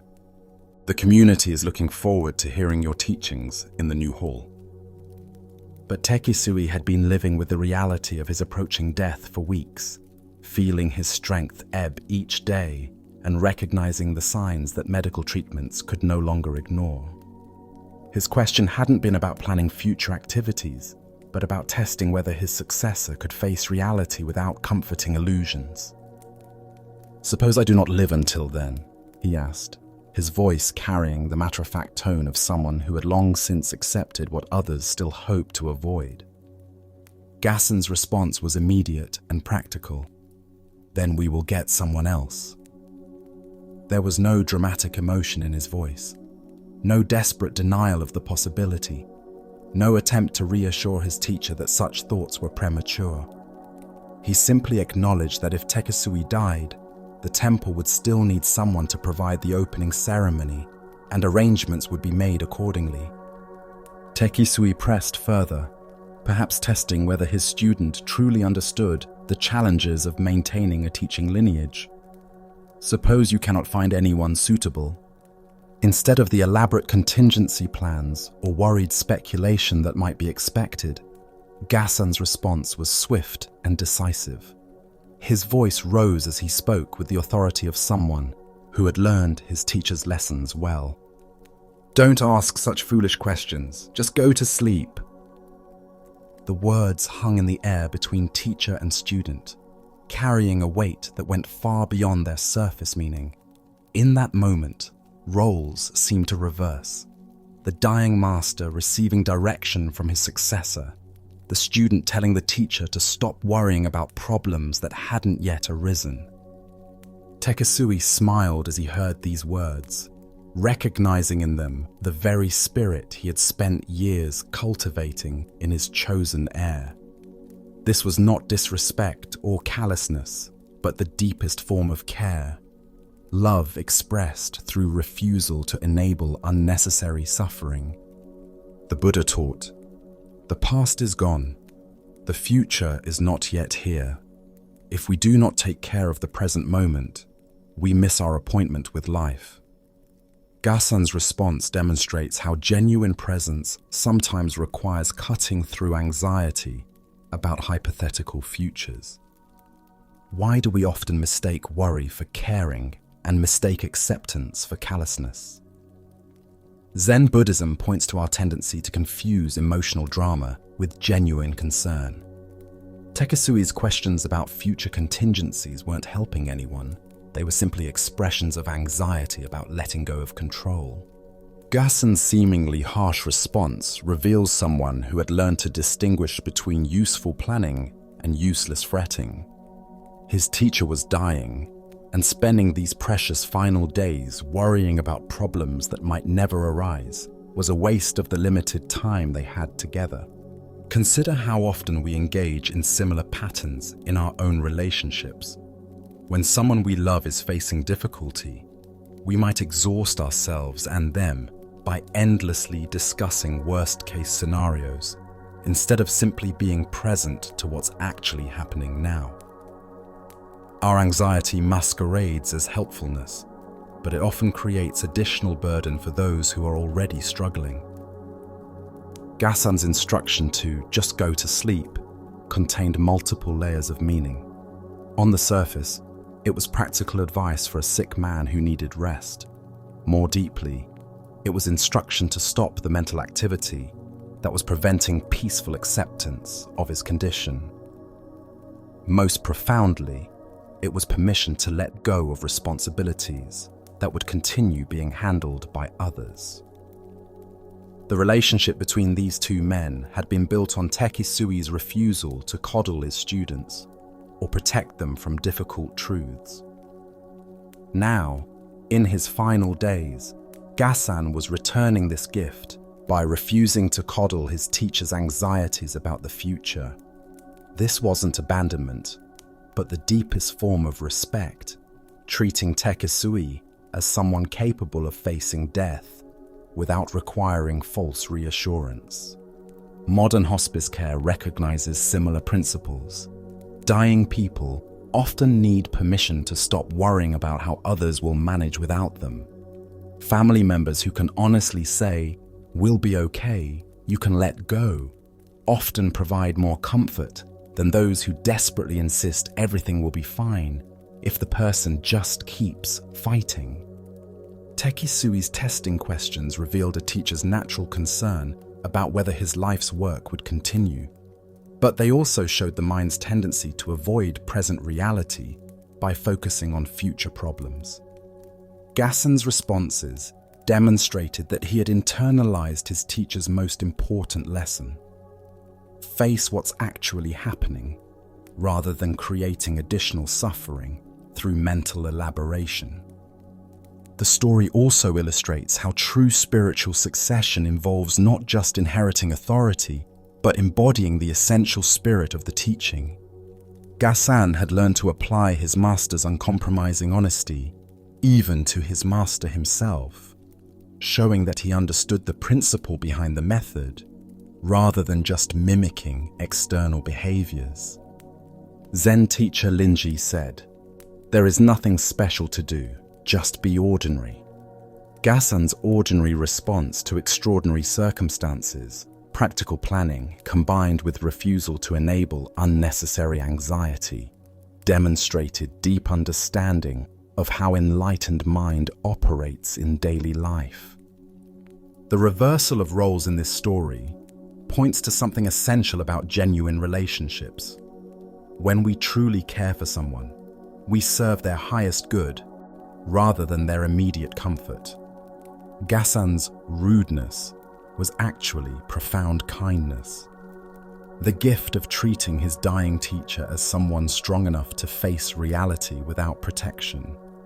The Buddha said, "Attachment is the root of suffering." Takisui's questions revealed residual attachment to controlling outcomes even after death. Gassan's response was like a sword cutting through this attachment, freeing his teacher to focus on the present moment rather than hypothetical problems. Tonight, as you consider your own relationships with people facing difficulty or transition, can you sense the wisdom in Gassan's approach? Can you distinguish between worry that masquerades as caring and genuine presence that serves another's deepest needs? As this story reveals, sometimes the most loving thing we can do is refuse to participate in someone else's unnecessary suffering, even when they're expecting us to join them in their anxiety. True compassion sometimes requires the courage to say what needs to be heard, rather than what the other person wants to hear. Our final story reveals a profound truth about the difference between intellectual understanding and embodied realization, and how life has a way of testing whether our spiritual concepts can withstand the friction of actual experience. This is the story of Yamaoka Teshu and the bamboo pipe that shattered his philosophy. In the bustling capital city, where ambitious young students traveled from temple to temple seeking the most renowned teachers, Yamaoka Teshu had already acquired a reputation as a brilliant intellectual with penetrating insight into Buddhist philosophy. His mind was sharp as a blade, capable of analyzing the most complex metaphysical concepts and articulating sophisticated understanding of emptiness, non-duality, and the ultimate nature of reality. Teshu approached his spiritual education like a scholar collecting degrees, visiting one master after another to demonstrate his attainment and receive confirmation of his understanding. He had studied the classical texts exhaustively, could quote the most profound teachings from memory, and possessed the kind of conceptual clarity that impressed other students and even some teachers. On this particular day, he had come to visit Master Dokuan at Shikoku Temple, eager to display the depth of his realization to this respected teacher. Dokuan was known for his unconventional methods and his ability to see through pretense, but Teshu felt confident that his understanding was genuine and would be recognized as such.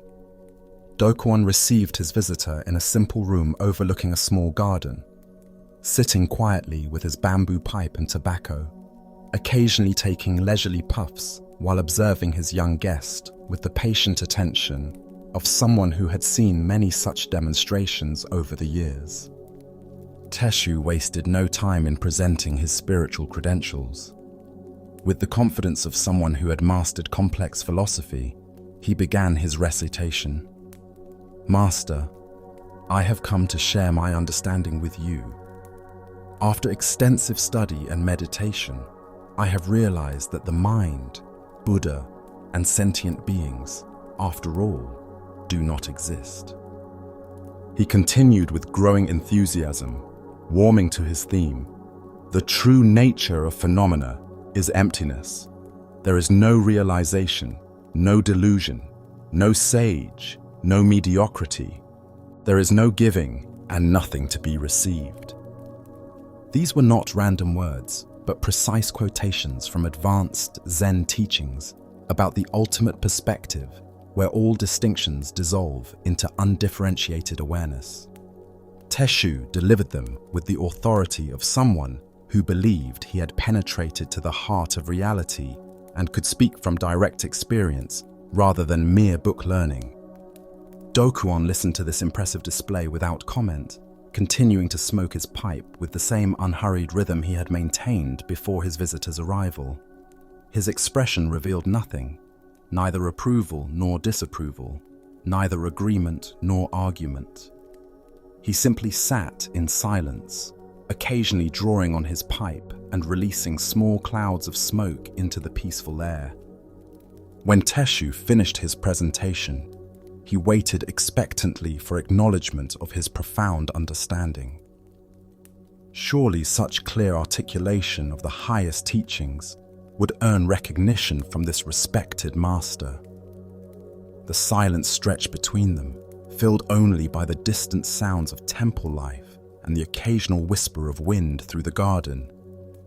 Then, without any warning or change in expression, Dokuon suddenly raised his bamboo pipe and struck Teshu sharply across the head with it.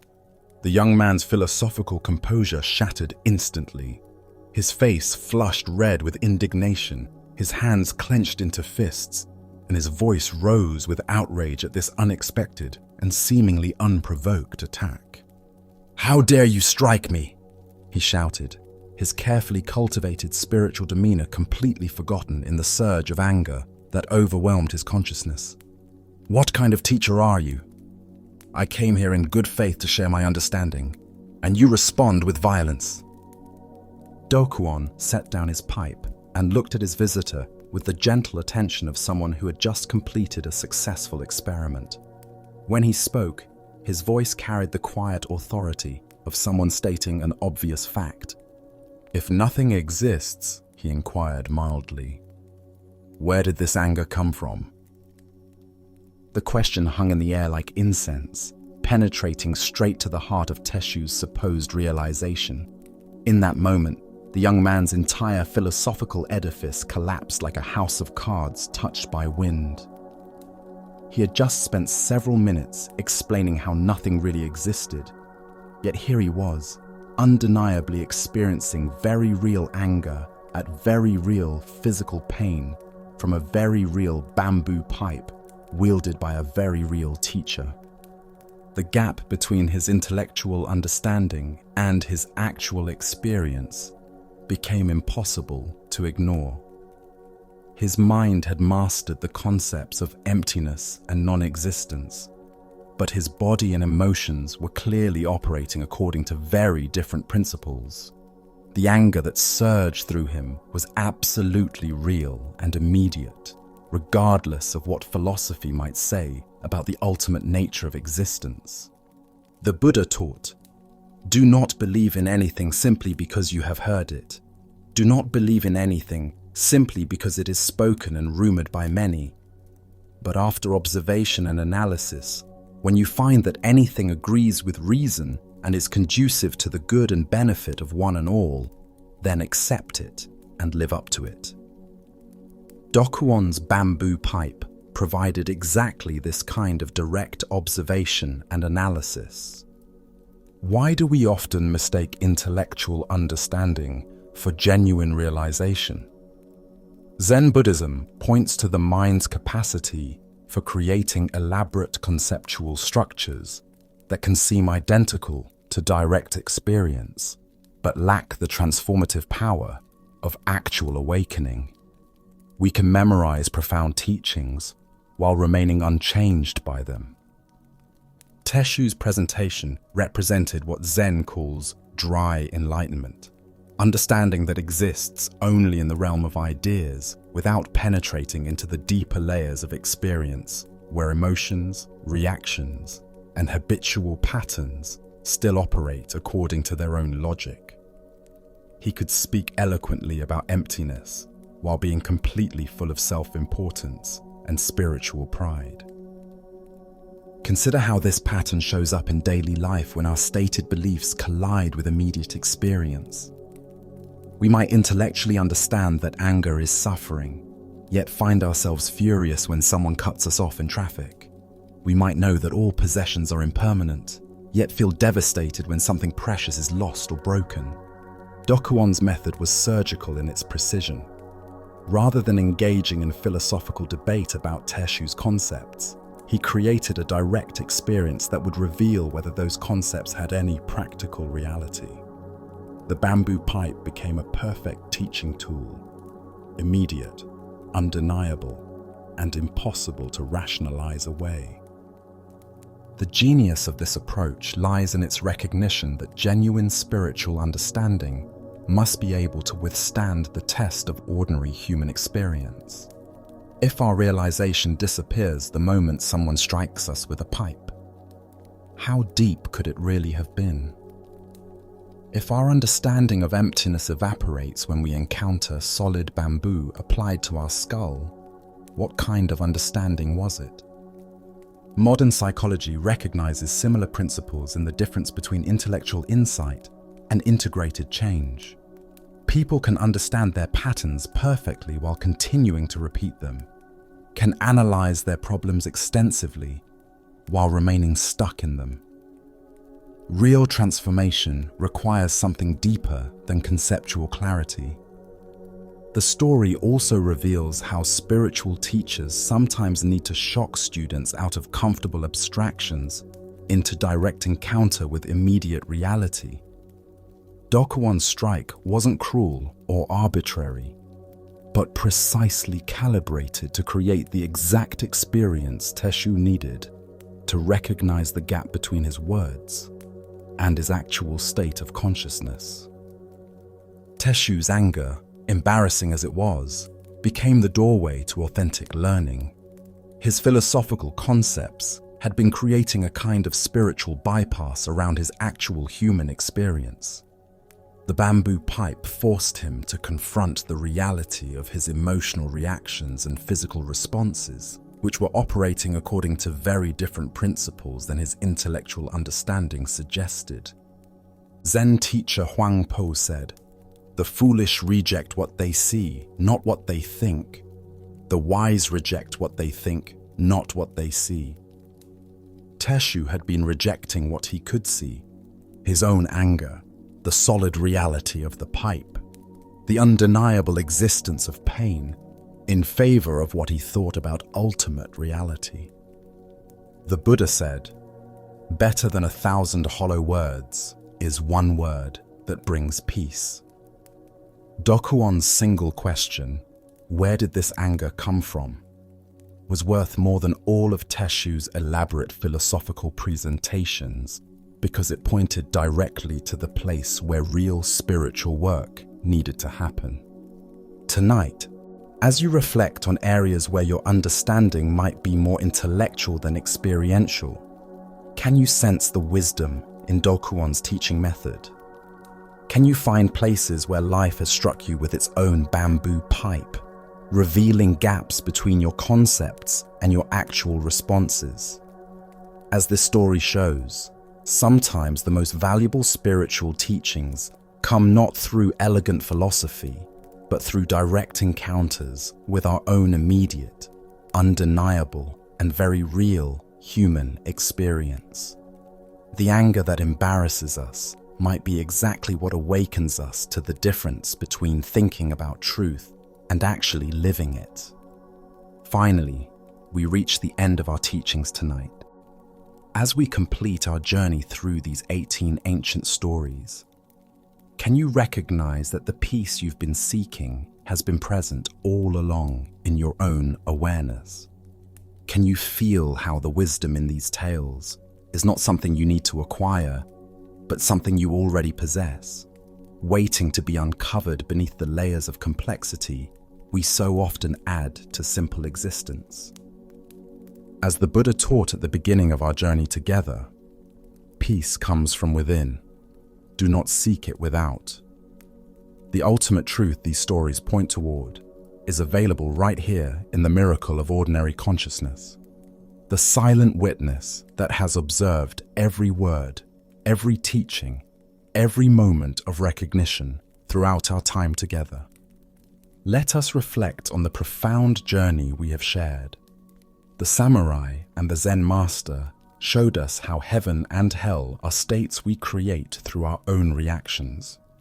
The questioning disciple learned that wisdom comes disguised as simple experiences, like watching dogs with complete presence.